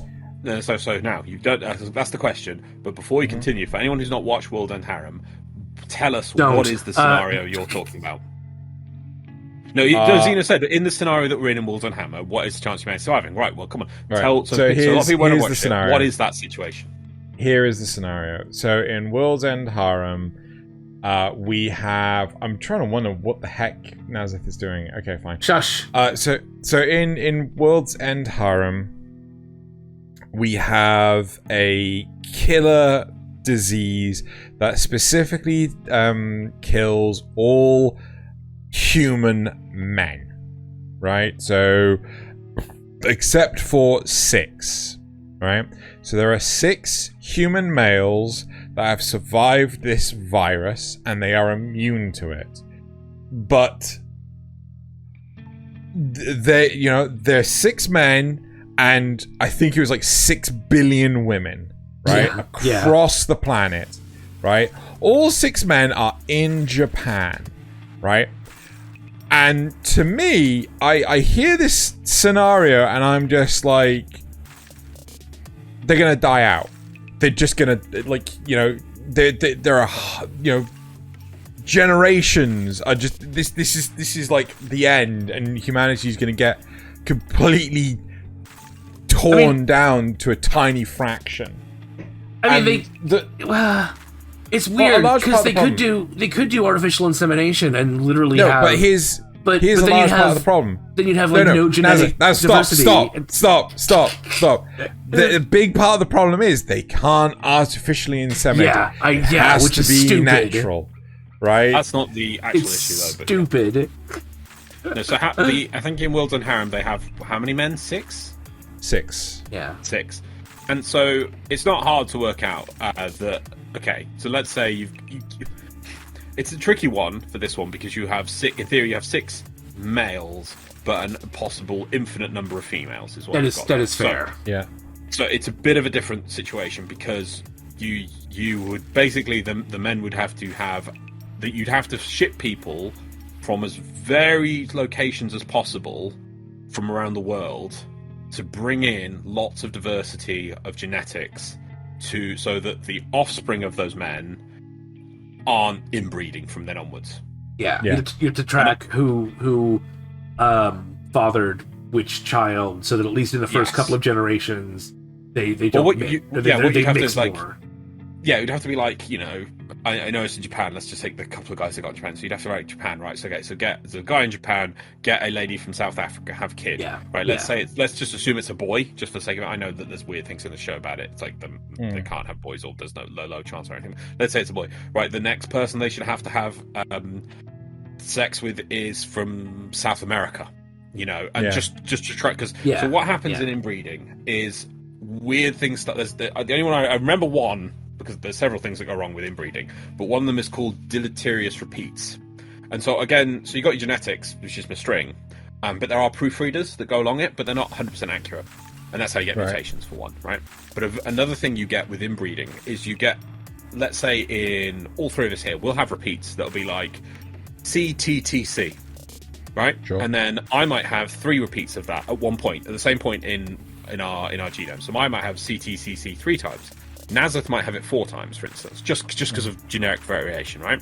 But when you get people inbreeding within a small population, the proofreader gets confused, or I don't know how, because they're very similar, and you end up with 7 repeats, 8 repeats, 9 repeats. What's the difference between 7 and 9 repeats? I don't know. Grow an extra finger, I'm not saying the proofreader is someone who sits. It's not like some with thought that sits there and goes, how many? When you see a number of zeros, if I put a number of zeros in front of you and I say how many zeros are there, and you're like, okay, it's really hard to count them. Now, I'm not saying that the proofreader in your body is like that. It doesn't think, but it still makes those mistakes, and eventually you get massive repeats. And then things start breaking, like not quite an extra. Well, that's how you an extra finger, or to stop producing blood factors or melanin in your skin. Something happens, you become more like withered, and because these repeats keep building up, and that just causes havoc. If that repeat happens in a key part of a gene, which then is part of how your membranes of your skin work, it affects massive other things. So I just quickly did a quick check. How old is this page? It's 2018. Someone did the maths here, and they're saying, in theory, you would need to retain evolutionary potential, to remain genetic flexibility and diverse. The IUCN criteria suggests we would need at least 500 effective individuals. That requires a population of 2,500 to 5,000. Now that's going to assume an even split, though. That's the tricky thing with World's End Harem, is that you've got billions of women. Yeah. And like so 6 few women. So it's a bit tricky. So combined with like gene therapy, you could maybe come up with ways of reducing those repeats when they're, of fertilized cells to reduce the effects of it. But you'd also have to have a crazy breeding program to bring people from all around the world so that you get as much variation within that breeding population you've got of that first generation, so that the second generation can actually breed with each other, and then other people from the first generation to bring in as much crazy diversity out. Yeah, because otherwise you get these crazy. Because it's basically a bottleneck event, and if they just, it's ridiculous. There's like the guy who's like, I will only sleep with my girlfriend from when I fell asleep. It's like, no, there's a room full of horny women down the road.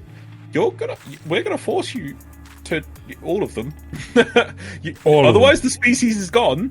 I don't care about you finding your girlfriend. You're gonna go all of them now, because you've got to do another batch tomorrow.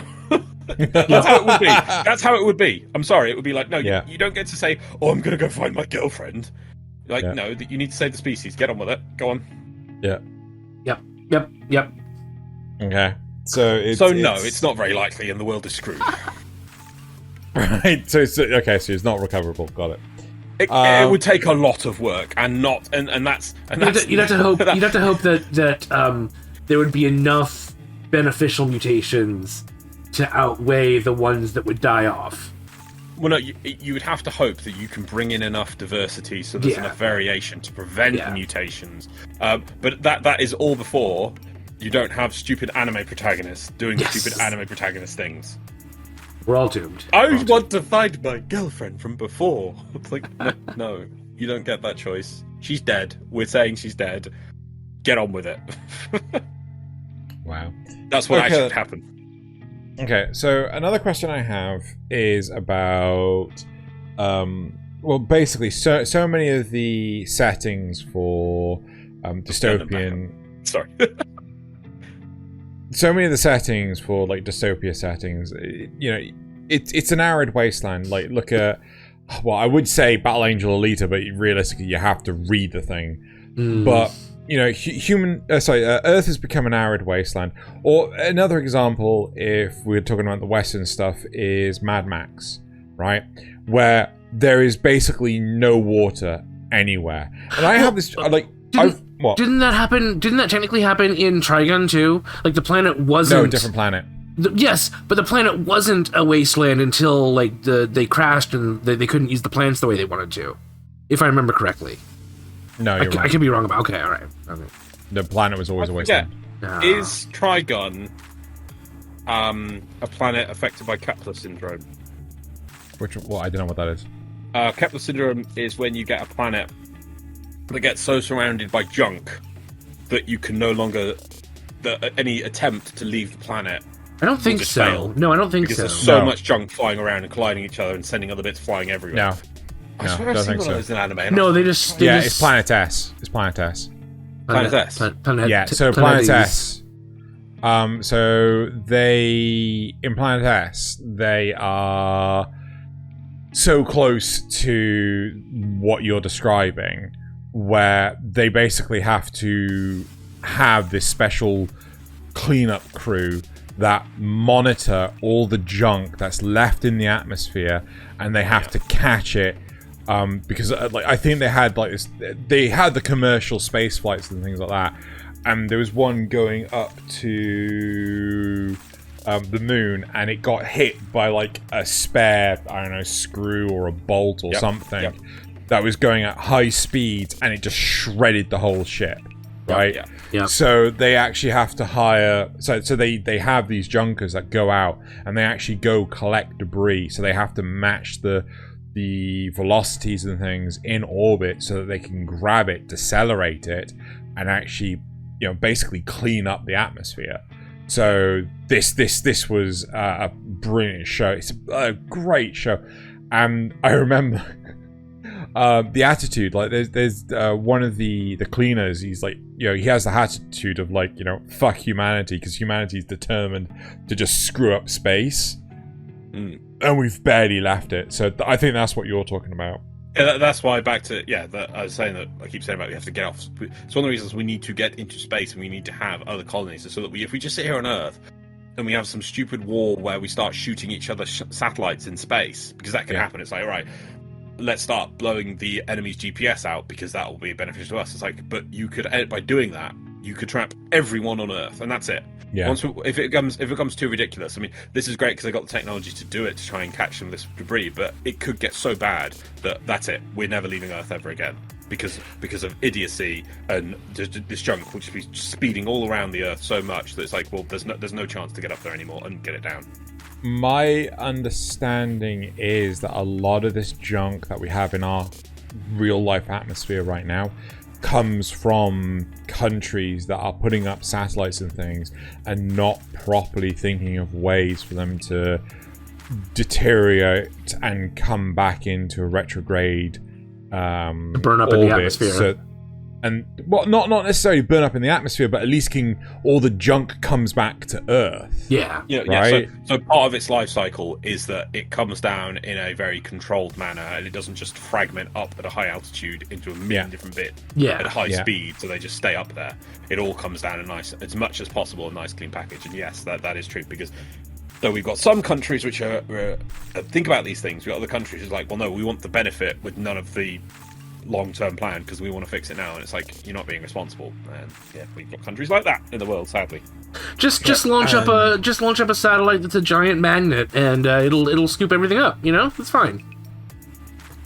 Yeah, and then that magnets, magnet. How do they work? And I don't mean asking no scientists. Anyway. Thank you, Loz. So my original question was, with situations like in Mad Max or Battle Angel, Alita, Eden's actually another good example of that.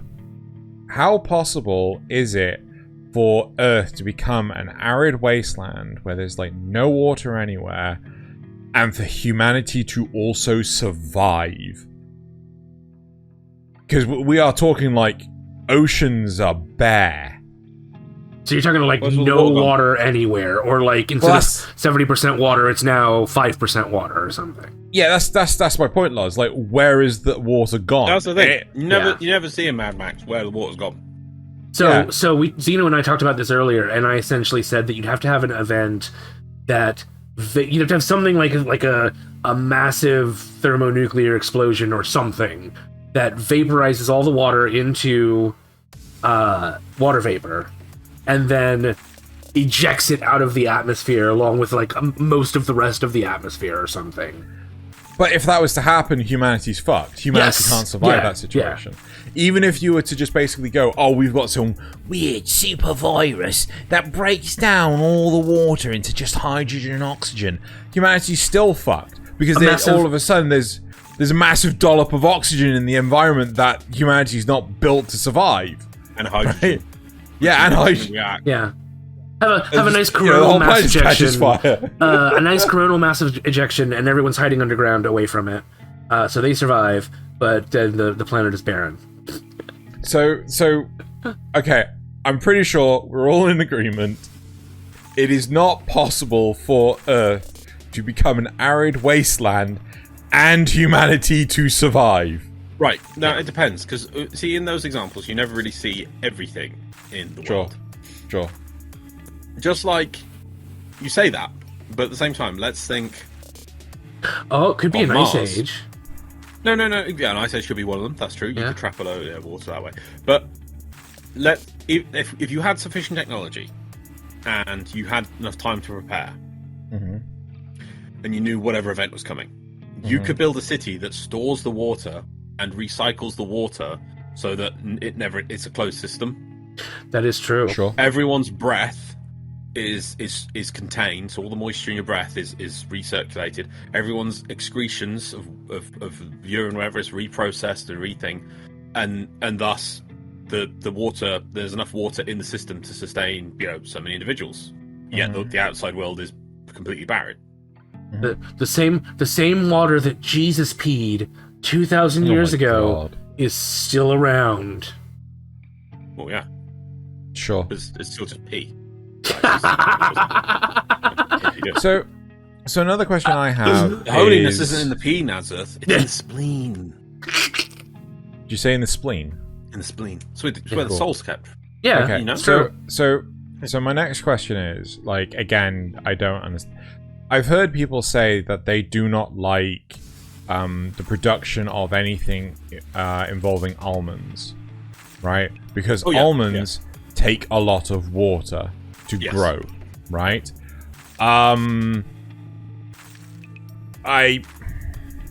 Fresh. No, fresh water.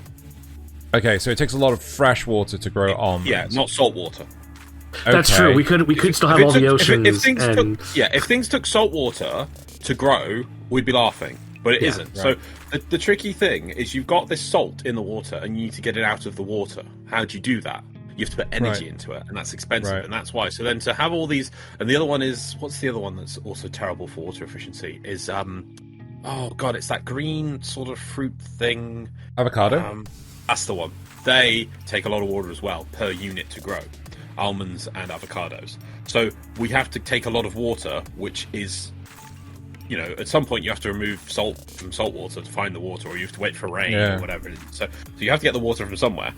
It takes a lot of energy to boil water or to desalinate water. There are other crazy ways of doing it. And that's why you have to pay for that energy somehow. So, but my question is that, like, what is produced for, like, with like, this is the confusing thing for me, because, like, I don't understand this stuff. It's just been so many years since I've done. Are you asking, like, where the water goes? Pretty much. Like, I can't envision, like, I've got one almond and it contains 1 glass worth of water. No, a lot of that's going to be expended in the process of growing the it's the plant, not the almond. Okay. Yeah. Okay. So a lot of that's going to end up being respirated back into the air, or being trapped in sugar, or that any of that stuff. But so the water isn't technically lost. It just takes a while for it to get back into the water cycle from the plant using Right, and it goes, so in the water cycle, eventually it'll go into the ground, it'll eventually go back into rain, and then where does it end up? Back in the ocean. That's a good point too. Yeah, so that's the tricky thing. It's not the water, it's like, you're not looking at the almond and going, God, all that water trapped in there. No. It's the growing of the plants. The plants won't grow unless there's all water, and we have to spray a lot of water. Now, and again, it can't be salt water because the plants will die. Yeah. If it was salt water, we'd be laughing because we just pump salt water all day. We just need to grow out more algae. We just need to eat algae. Exactly, more algae. Grow algae. But it's the acquire in the same time, Drew. So it's like, right. So you've got some amount of water. What do you use it for? Do you give it to people to drink? Do you use it to grow plants? Or do you grow almonds? Like, so it does take how many other plants could you grow with that same amount of water? Oh god, yeah. Exactly. Yeah. And I do believe in some parts of America, I think California, this last year, they've had like they had to turn the water off in some of the cities. You may be right. California's always had trouble with that. Got weird water issues. California was a desert, and well, parts of it were like LA and stuff. And somebody, and then a group of people came in and artificially made like canals and rivers and stuff from other areas. And so it was never meant to have water. Like, you know, people were. It was always a desert, and people made it into this temporary. And now it's getting fucked again because it can't keep up. Okay, so one anime that we do have that I want to like touch on in terms of the dystopia. There's actually two. But the one I really want to talk about is Blame. So Blame is both an anime and a manga. I need to watch Blame. That was originally done by someone who was an architect. So the structures in the manga of Blame, it looked phenomenal, right? Because it was this huge architectural marvel. The characters themselves look like butt because the guy couldn't draw faces, but he could draw artificial structures. The idea behind Blame was effectively humanity built this machine or this ever-growing city, right? So the city just kept growing and growing, and that was his whole purpose, was just to keep growing and basically don't stop not growing. And never be not humanity growing. And humanity basically goes, oh no, you can stop now. You can stop now. And the city then decided, oh well, I've got these pests that are trying to stop me from growing, so I will create artificial antibodies to stop them from stopping me growing. So it becomes kind of like a Matrix-esque scenario. The city doesn't require anything from the humans, and the humans are literally just pests, and they have to wear these special suits while they're out and about so that the city can't recognize they're humans. But yeah, it's brilliant. Now, to me, this I can't envision us ever getting to a point where this sort of level of dystopia could possibly happen. Right. Well, I just was about to say, well, what happens when it finishes covering the entire Earth, and then I found a diagram, and I'm like, oh no. Well, it's probably going to go down and up. No, it goes. I don't know. This diagram has a giant sphere, and there's a label of sun in the middle, and a bit on the side that says Earth. And then at the outside, so it builds a Dyson sphere. Well, it would need infinite power, wouldn't it, to keep growing? Yeah. Well, where the hell would it get all the resources from? Yeah, the material to build that. I don't know. Start hollowing out the other planets. No, but that wouldn't be not nearly enough. Yeah. We'd have to start. I don't know. We'd have to come up with structures which are like super thin yet super huge. You know, so it can have carbon nanotubes to be able to make such massive structures with such minimal materials. They don't have to mine all the asteroids, just repurpose it. I don't know. It'd have to have alchemy. It would have to just. No, but even alchemy has equivalent exchange. Maybe they could. Maybe it could use some kind of process to pluck electrons out and protons out and change the. Multiverse, Loz. It's robbing materials. I'm just googling things. I'm like, wow, that is huge. If that's true. But yeah, so that's the. I mean, have you ever heard of the concept of gray goo? Yes. No. So Loz has. Take self-replicating nanites, right? Yeah. And for some reason they stop responding to the command to shut down or do their job or whatever, and so they just keep replicating and replicating and replicating and replicating. They turn into a gray goo that eats everything. Oh, this is the Bender thing. Got it. Sure, yeah. No, there was a Futurama parody of the grey goo, and it turned out it was just like molecular-sized Bender, and he was essentially rearranging all the water into alcohol. Yeah, basically that. So I think that with a proper AI that doesn't have the coding to shut down, or believes that, or there's some conflict in the coding that makes it say shutting down is the wrong idea. I think it could. think Well, no, you it just gets stuck on a loop that's Yeah. just wrong. It's like, right. It's there's a it's Well, hang on. We had a sigh there from Xeno. No, I think I want to let you keep going, and No, I don't want to keep digging a hole. I just want you to... Okay. So the big thing with AI, it's just like it's not as easy to create dumb AI, yet alone smart AI, as people are led to believe. But we're imagining our sci-fi future the same way that the people in the 30s did. You know, we're accepting that this is a possibility. We can create intelligence, an artificial intelligence that's human-like. Yeah, but I can no, we are fucking... True. Yeah, I can make a robot that says every time it sees a... it's just a piston. Sure. With a sensor. And the sensor says every time it sees a red brick in front of it, fire the piston. Sure. And if it gets bugged, and it drops the bit of every time it sees a red bit, fire the piston, and it just says fire the piston, it'll just keep firing the piston until it breaks. Why would it get bugged?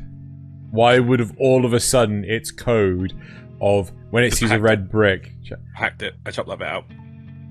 So you changed not it. You changed the code. You see, I know. Yeah. No, totally. Yeah. But you agree that I could do that. Yeah.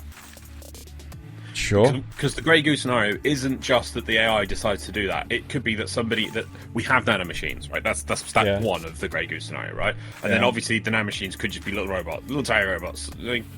But not be nanomachines, micro machines. Let's go with. But even so, here's the big thing, right? The program can't run unless... So if you go in and you change the code, congratulations, you've changed the code. You have to restart the program. You can't just... And you have to program the devices. Like, people seem to assume that... Exactly. You know, that's totally true. So let's say we have... Let's assume in the world with the assumption that we have nanomachines, and then someone maliciously programs them to turn everything to Grey Goo. That could also happen. Well, what if part of the hardware people keep thinking it's AI would do it? No, I'm totally with you, Xeno. That it's not AI spontaneously deciding to turn Grey Goos. No, but someone could. And you have to be fair.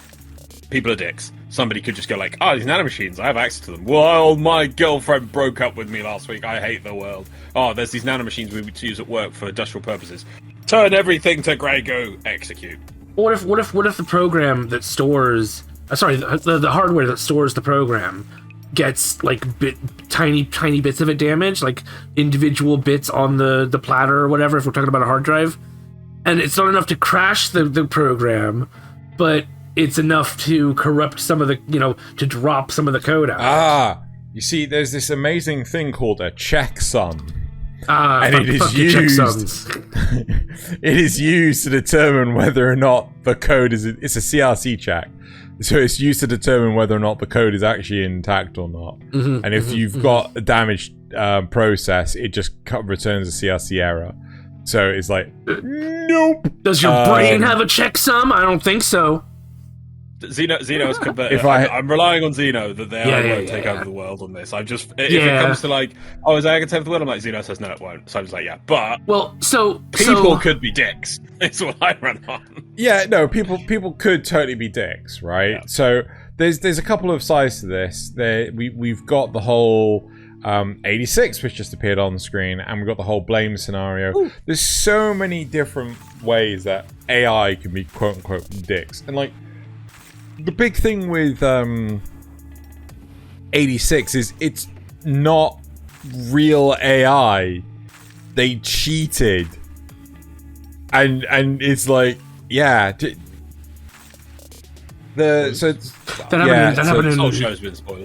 happened in Tokyo 24th Ward as well. Do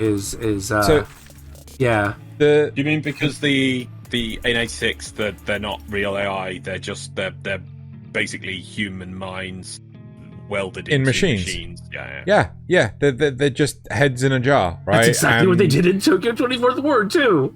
Only it was a dead girl, they do it in a lot of shows, right? And like a non-zero number of the shows that we're talking about today. Yeah. And it's just like, you can't wrap it. You can't. you can give a basic set of instructions to a machine, but you can't give broad instructions, like, because it needs to be quantifiable, right? It needs to be something that can be measured and checked against, right? You can't just say like, oh, I need you to move forward. Okay, how far? No, I need you to move forward. And okay, fine. So it just keeps going forward until it stops at some point due to it running out of battery, right? You can't give things broad instructions because it will do that one task and then not stop ever, right? There's another big part of programming called threading, right? And the whole point of threading is to do multiple tasks at the same time. You give a lot of simulations. You start a simulation and then you have to wait for it to finish because there's no way of interjecting it. You can't do anything else until that simulation is finished, right? So, case in point, when we're video editing something for like Notice Me Senpai or something, you're rendering it out. The program can't do anything until you finished rendering, right? Because it's just monopolizing the whole thing. It'd be crazy for you to try and edit it while it's rendering. What the hell's it gonna fucking do? It needs to have some form of trust in the process. And the same can be said for any of this stuff, where you're trying to, you know, you got these sentient machines that are like, oh yeah, go wage war. What is war? Oh, I need you to go kill all the people. Okay, I will go kill all the people. I have killed all the people. The end. Yeah. You know, do you know what I mean? These AIs. Yeah. Well, okay, so fine. These AIs can't just go on forever doing the same thing it does all the time. At some point in time, it's got to stop. Well, isn't that what's called because you're looking at from, I do believe the technical term is this side of the singularity. I don't understand what you're trying to say. The singularity is the point at which an AI can like make another AI and can just, you know, then iterate upon it. That, you know, that it goes from being to when it truly becomes an artificial intelligence that can then make another AI that can go, that it can look at it and go, right, well, I need to do job. I will now go and set up a program to generate AI to go do this job for me. I'm pretty sure we have not invented a method of course we haven't. Because we're on this side of the singularity. Yeah. Okay, fine.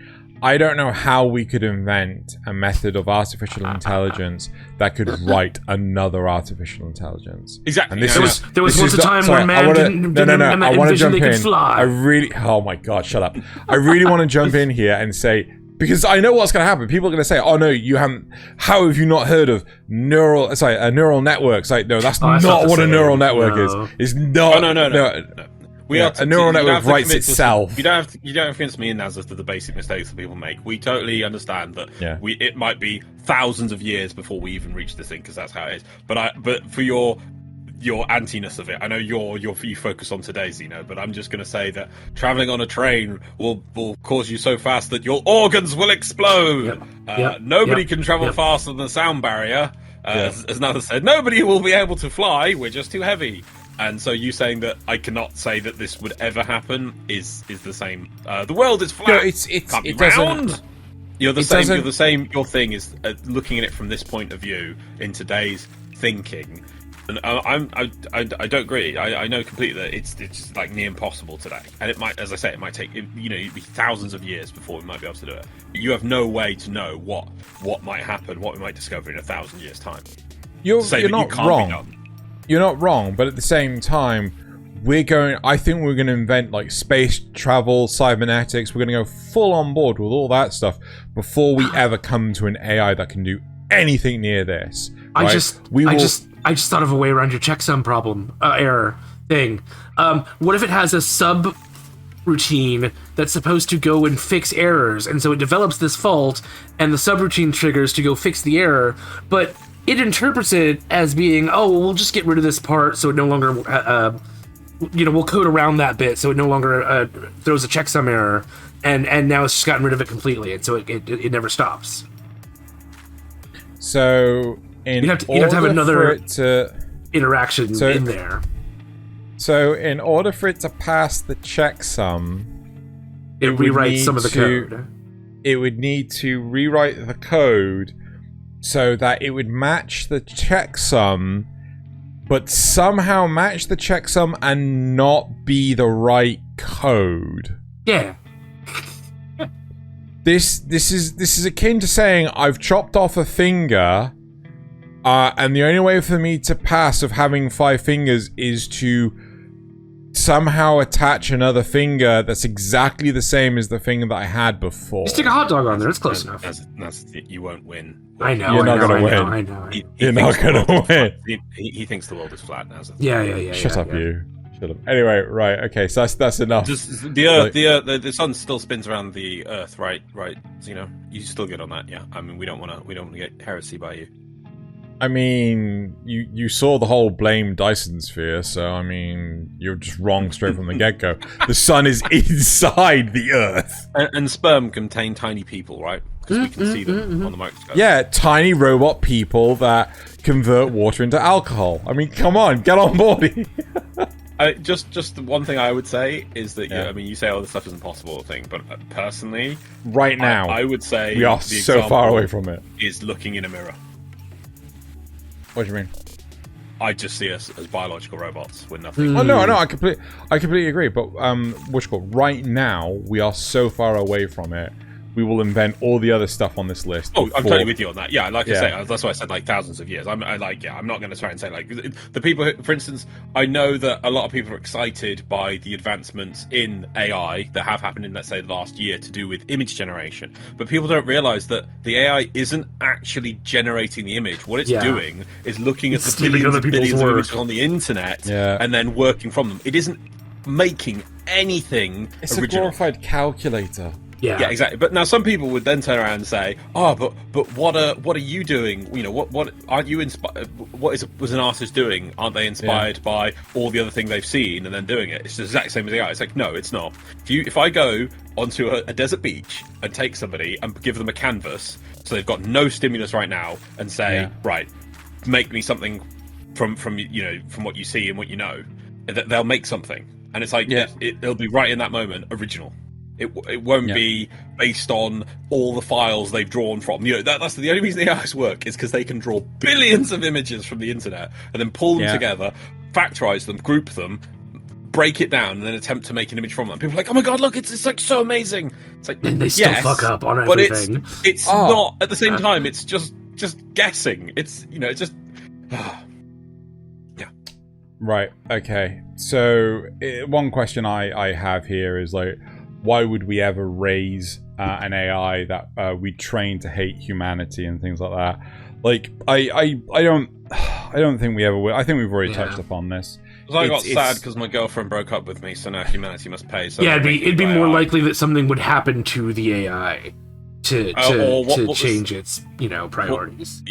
What was the 86 one? Oh yeah, our kingdom's being attacked by another kingdom. Right, well, we'll just make robots that keep rebuilding each other, making more themselves and kill humans and just let them off the hook. Yeah. Oh, there's several sci-fi stories like that where they make weapons that end up destroying themselves, and look at the replicators in SG-1. I mean, no, I'm pretty sure. Well, I don't think the robots in 86 destroy the kingdom themselves. I think it's pretty much destroyed anyway. By the time they turn them, they just unhook them. Yeah. Not Russia, yeah? Yeah, not Russia. Well, not Russia. There's not much left. Yeah. No, they turned it on because the rebellion had basically won. Yeah. But, okay, so the next question we got on here from, which I assume Nasuth, because I don't remember writing this. Yep. Should truly independent AI be treated as equal to humans, like grant them rights? Yes. They're basically humans. Yeah, the truly independent AI that we've just been talking about, that let's be fair, is probably thousands of years ahead of us. Yeah. Yes. Yeah. Like, why wouldn't you? But they're not real. We built them. We built people. Yeah. No, you give birth to people. That's different. I give birth to robots. What do you mean? No, I'm with you. I'm playing devil's advocate, but I'm with you. I know. If there's a dark secret behind AI, but its benefits are incredible. Oh, sorry, no. Before you finish that question, Xeno, is there? Because I've not finished it. The last question which has had. Do you want to talk at all about how that's represented in favorite anime of last year? I think it was last year. What, independent AI? Yeah. No. He's talking about VV. Because I think that's a good example for that, isn't it? Oh. So like, the big thing with VV is, they are at the cusp of creating artificial intelligence. And Diva, who's the main character who's seen on screen right now, she is the first autonomous artificial intelligence that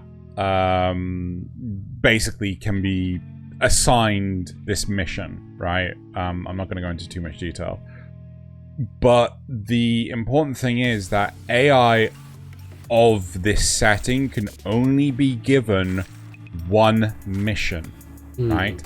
That is it. Because whenever they try to give multiple tasks to an AI, the AI just breaks. So at one point in time, they show this off by having an AI that does reception work or like office work or whatever try and take care of a baby, and all the AI does is just start typing like it's typing on a keyboard on the side of a crib, and it just doesn't know how to deal with the baby at all. And in VV, it's a case of like, how can AI want things? How can AI desire things? So on and so forth. And it's honestly one of the biggest hurdles when it comes to artificial intelligence today. So, like, how do you build something with wants and desires? Yeah. We have wants and desires because we have biological needs, right? We have chemicals in our brains that, affect us, right? What does a computer really need aside from electricity and cooling? Yeah, I mean, if you were to... I mean, have you ever turned on a computer that you haven't formatted, right? Like, I haven't installed Windows. Do you know what the computer does? Just sits there. Doesn't do a whole lot. Yeah. Right. And honestly, VV is like a massive underdog of 2021. It was such an overlooked series. It's so good. I actually started rewatching it earlier today, just in preparation for this. And it's a great series. It really touches upon what AI truly is. And yes, it has the flourishes of having AI be able to understand natural language and be able to naturally talk back to people, but hell, we're nowhere even close to that. So yeah, it's a brilliant series. I think Armitage has a lot of those same points, although it's a little bit more about like what makes a robot different than a human. But by that token, they do have an AI in them because they're robots, or androids or whatever, gynoids, whatever you want to call them. But yeah, Armitage the Third is a brilliant one, which again is the same, but it has the Blade Runner effect, where it's got like, good and bad ones, and it's not just that, but you have and It's more than that though, but like they're also just trying to hide in humanity. Yes. Where in VV they can't hide. Right, they're nowhere near that level of sophisticated. So, but yeah, there we go. Right, and then unless there was anything else you wanted me to discuss, Loz? No. I just thought it was a good time to bring that up. Yeah. And then, if there's a dark secret behind AI, but its benefits are incredible, would it be worth using? Like Tokyo 24th Ward. I don't know what Tokyo 24th Ward. So little bit of a spoiler. The AI in that one is the remains of a girl who died that they're keeping basically on the cusp of death, so that they can use her brain as a processor for their AI. And there's a little bit deeper like trauma going on in there too. Like she's technically sort of conscious for all of it, but she's trapped in this world that she can't interact with or do anything with. So it's really dark and disturbing when you get down to it, but the benefits to the society are that they can essentially predict crime. Wait, So it's psychopaths. I've never seen that, but I guess, sure, yeah. So again, the big thing with psychopaths is basically people can be predicted of committing murder, right? They have this central AI that is able to identify, potential murderers. At a glance, it can assess your entire life. Oh, no. Based on that, Yeah. it will make decisions on what you've experienced up to this point, your behavior, your responses to previous events, and then predict based on that information your response to future events. And then it will give you a score based on your criminality. And then if your score is too high, it's the likelihood that you're about to commit a crime goes up. And as soon as you reach that value, you're then to be executed. Right. Yeah.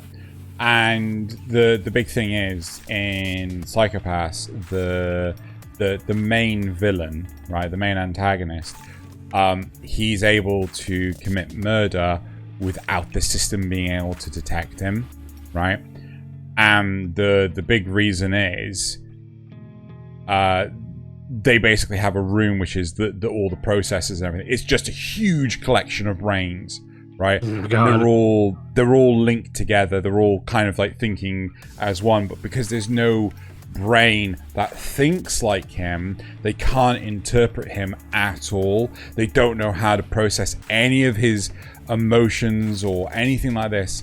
And basically what they do is they end up they when people like this appear, they attempt to recruit them to join the collective processing brain that all these brains in boxes are.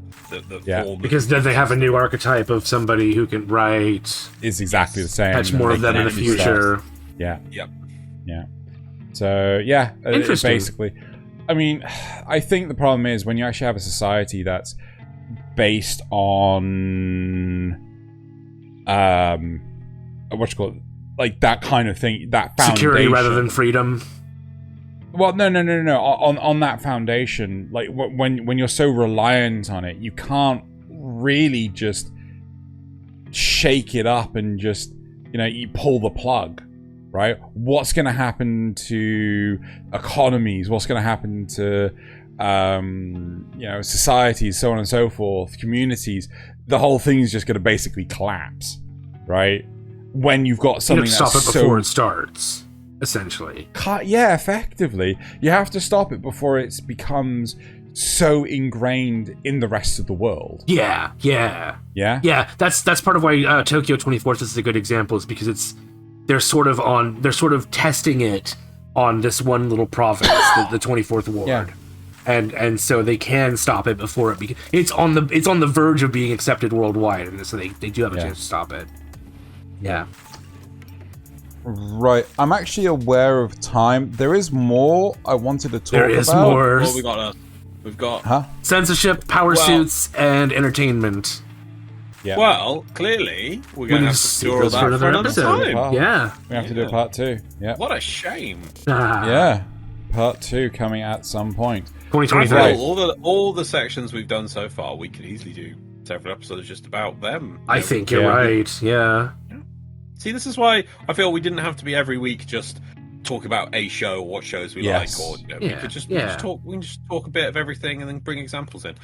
Yeah.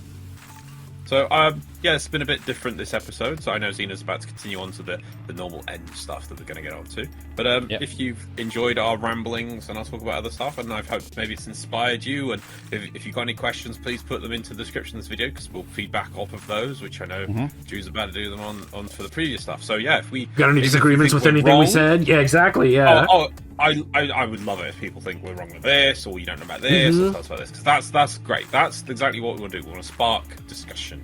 And people think they're like, but I can't tell them they're wrong about this. Like, no, please do. Oh yeah. See, this is another problem in today's world. Why I think we're stagnating is we no longer have the ability to tell each other, to discuss, take to debate. criticism. Yeah. Sure. Just having two people with opposite views doesn't make it an argument. They can both Yeah. exchange ideas and come away. They might not change their viewpoints, but each other will give information to the other, and they'll come away, both of them, more expanded in their consciousness because of it. So yeah. So please, if we're wrong, if we're idiots, tell us. Or if you just even hate what we've just done for the last 2 hours, please tell us in the description below. We would love all of it. Yep, 100%. Let's move on to the supporter questions. So, Zrugel says, before I start the supporter questions, I just want to say thank you all for listening to our podcast so far. We really appreciate all the likes and comments everyone leaves in these episodes, and we do read them all. So, Zrugel also asks, why did you stop picking favorite memes of the week? I imagine you just forgot. I'm just sassing you. Well, I mean, I did forget that we used to do that. I mean, the favorite meme of the week was like clearly the the Agao face chainsaw man. Yeah, that is true. Perfect. So good. That is very true. Right. So Ghost Not Ghost Nasuth asks, would you watch an anime adaptation of SG-1 in a heartbeat? I think it'd be brilliant. I think it'd be absolutely brilliant. Yeah. And then I honestly think the Stargate, though we need to make new things, I feel the Stargate universe is got plenty of potential, and it should. It's sad that it's just sat there doing nothing. Yeah. Ghost Not Ghost Nasuth also asks, what did they name the anime about the French chef teacher to love Ruth, for fuck's sake? I love that your brain didn't process the second part because you were too busy reading the first part. He always get him on the word one. Okay. So, is that Zip Code? Zip Code. Yeah, Zip Code asks, the next season of the Dragon Prince is coming out in the week after this episode is recorded. Fans of the show are talking about it as the new Avatar: The Last Airbender, or a Western animation that has a lot of common with anime and is overall a good show. Scroll down. Can it be considered as an honorable mention for the Kanpai Cast, or will none of the contributions be watching it except me?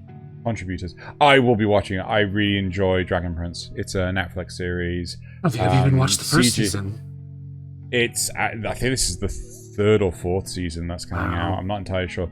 It's honestly a really good series. It's got a lot in the same vein as Avatar: The Last Airbender. It wouldn't be the first time we've done Western shows either, because we were going to talk about Trace at one point. I can't remember what that was for. Was it Men vs. Women? And Possibly. then we also had, I can't remember the name of it. I still think I can watch that show. I wasn't there that week, was I? Oh, you're talking about Onyx. Onyx, yes, that one. Onyx, something. whatever it was. Yeah. Onyx Lightning? Yeah. No, that's not right. I don't know. Onyxness. Right, okay, so also, what was the name? Zip Code. Zip Code. The anime Reincarnated as a Sword brings up the interesting topic of being taken to another world as something other than a regular living being.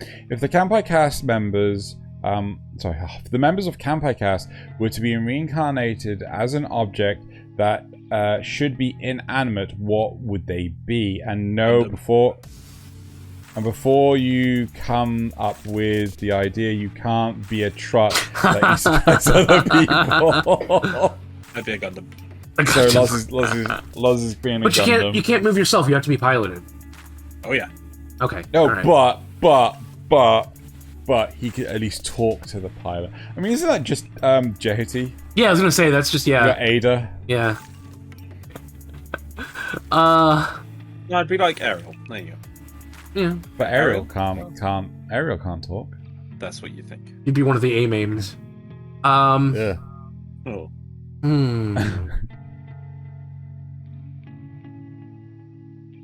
I don't know. I guess a scarf because you know.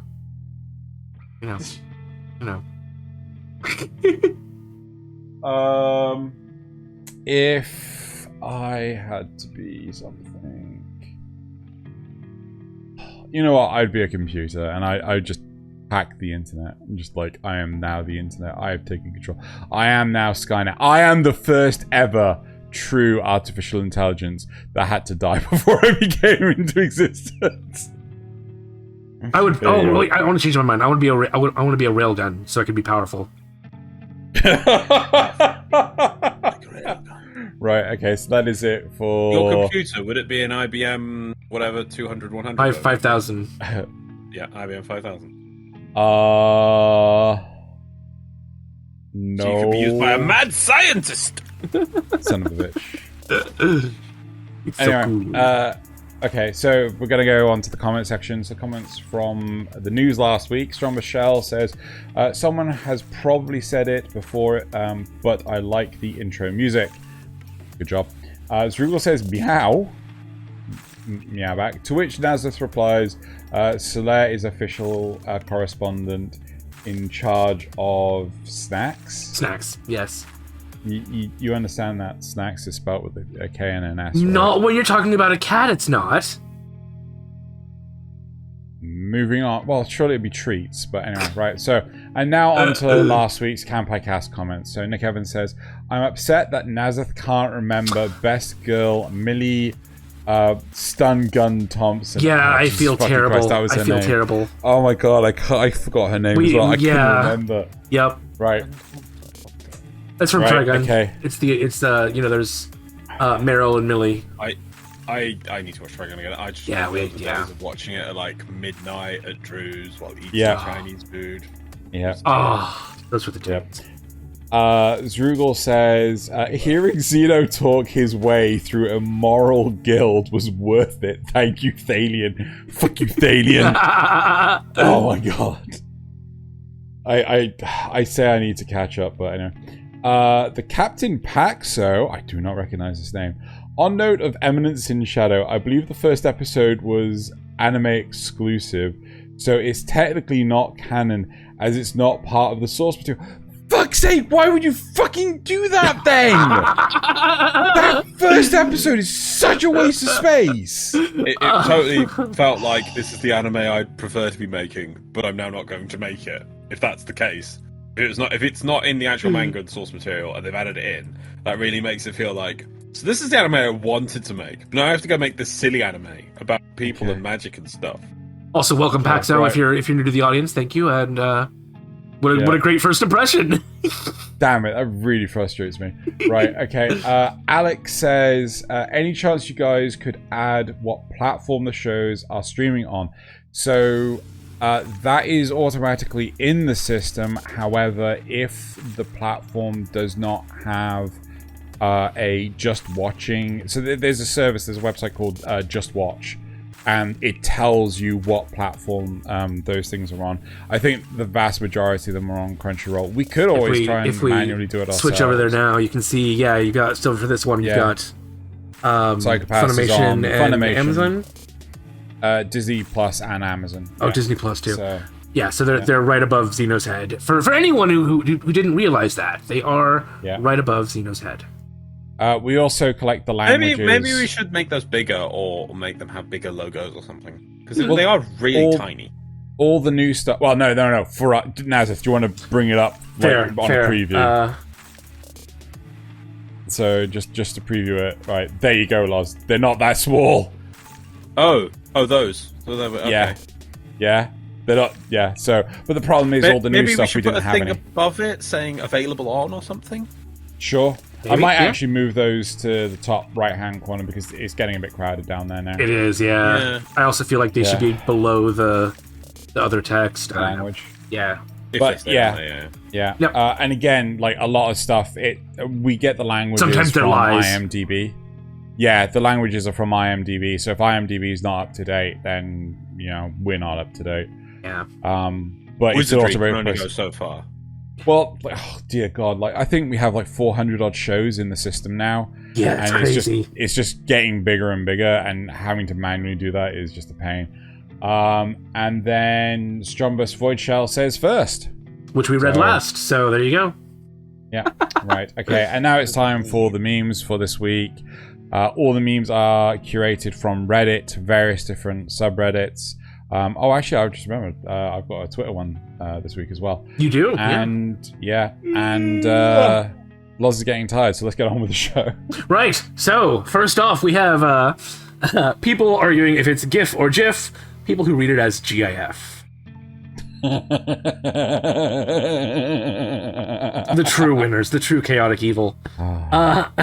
So we have Anya hugging her dog and Chainsaw Man hugging his dog, and both of them kind of, hugging him from behind. You don't know Denji. Denji, sorry, yes, Denji. Denji's his name. Get it right. He has a name? I thought he was Chainsaw Man. Hugging Pochito. Oh, for fuck's sake. And then the last one. Oh god, just. But Anya, no. Move on. No. Maybe she will, Loz. No. Move on. My dog. If you're gonna My dog, my cat. My dog, my cat. Me trying to eat something in the kitchen at 3 a.m. I think that's supposed to be a case of like they tripping over the animals. Yeah, and the animals just like, yep, it's your fault. Yep. What are you doing down there? Yeah. Generic isekai MC costume, since this is recorded the day before Halloween.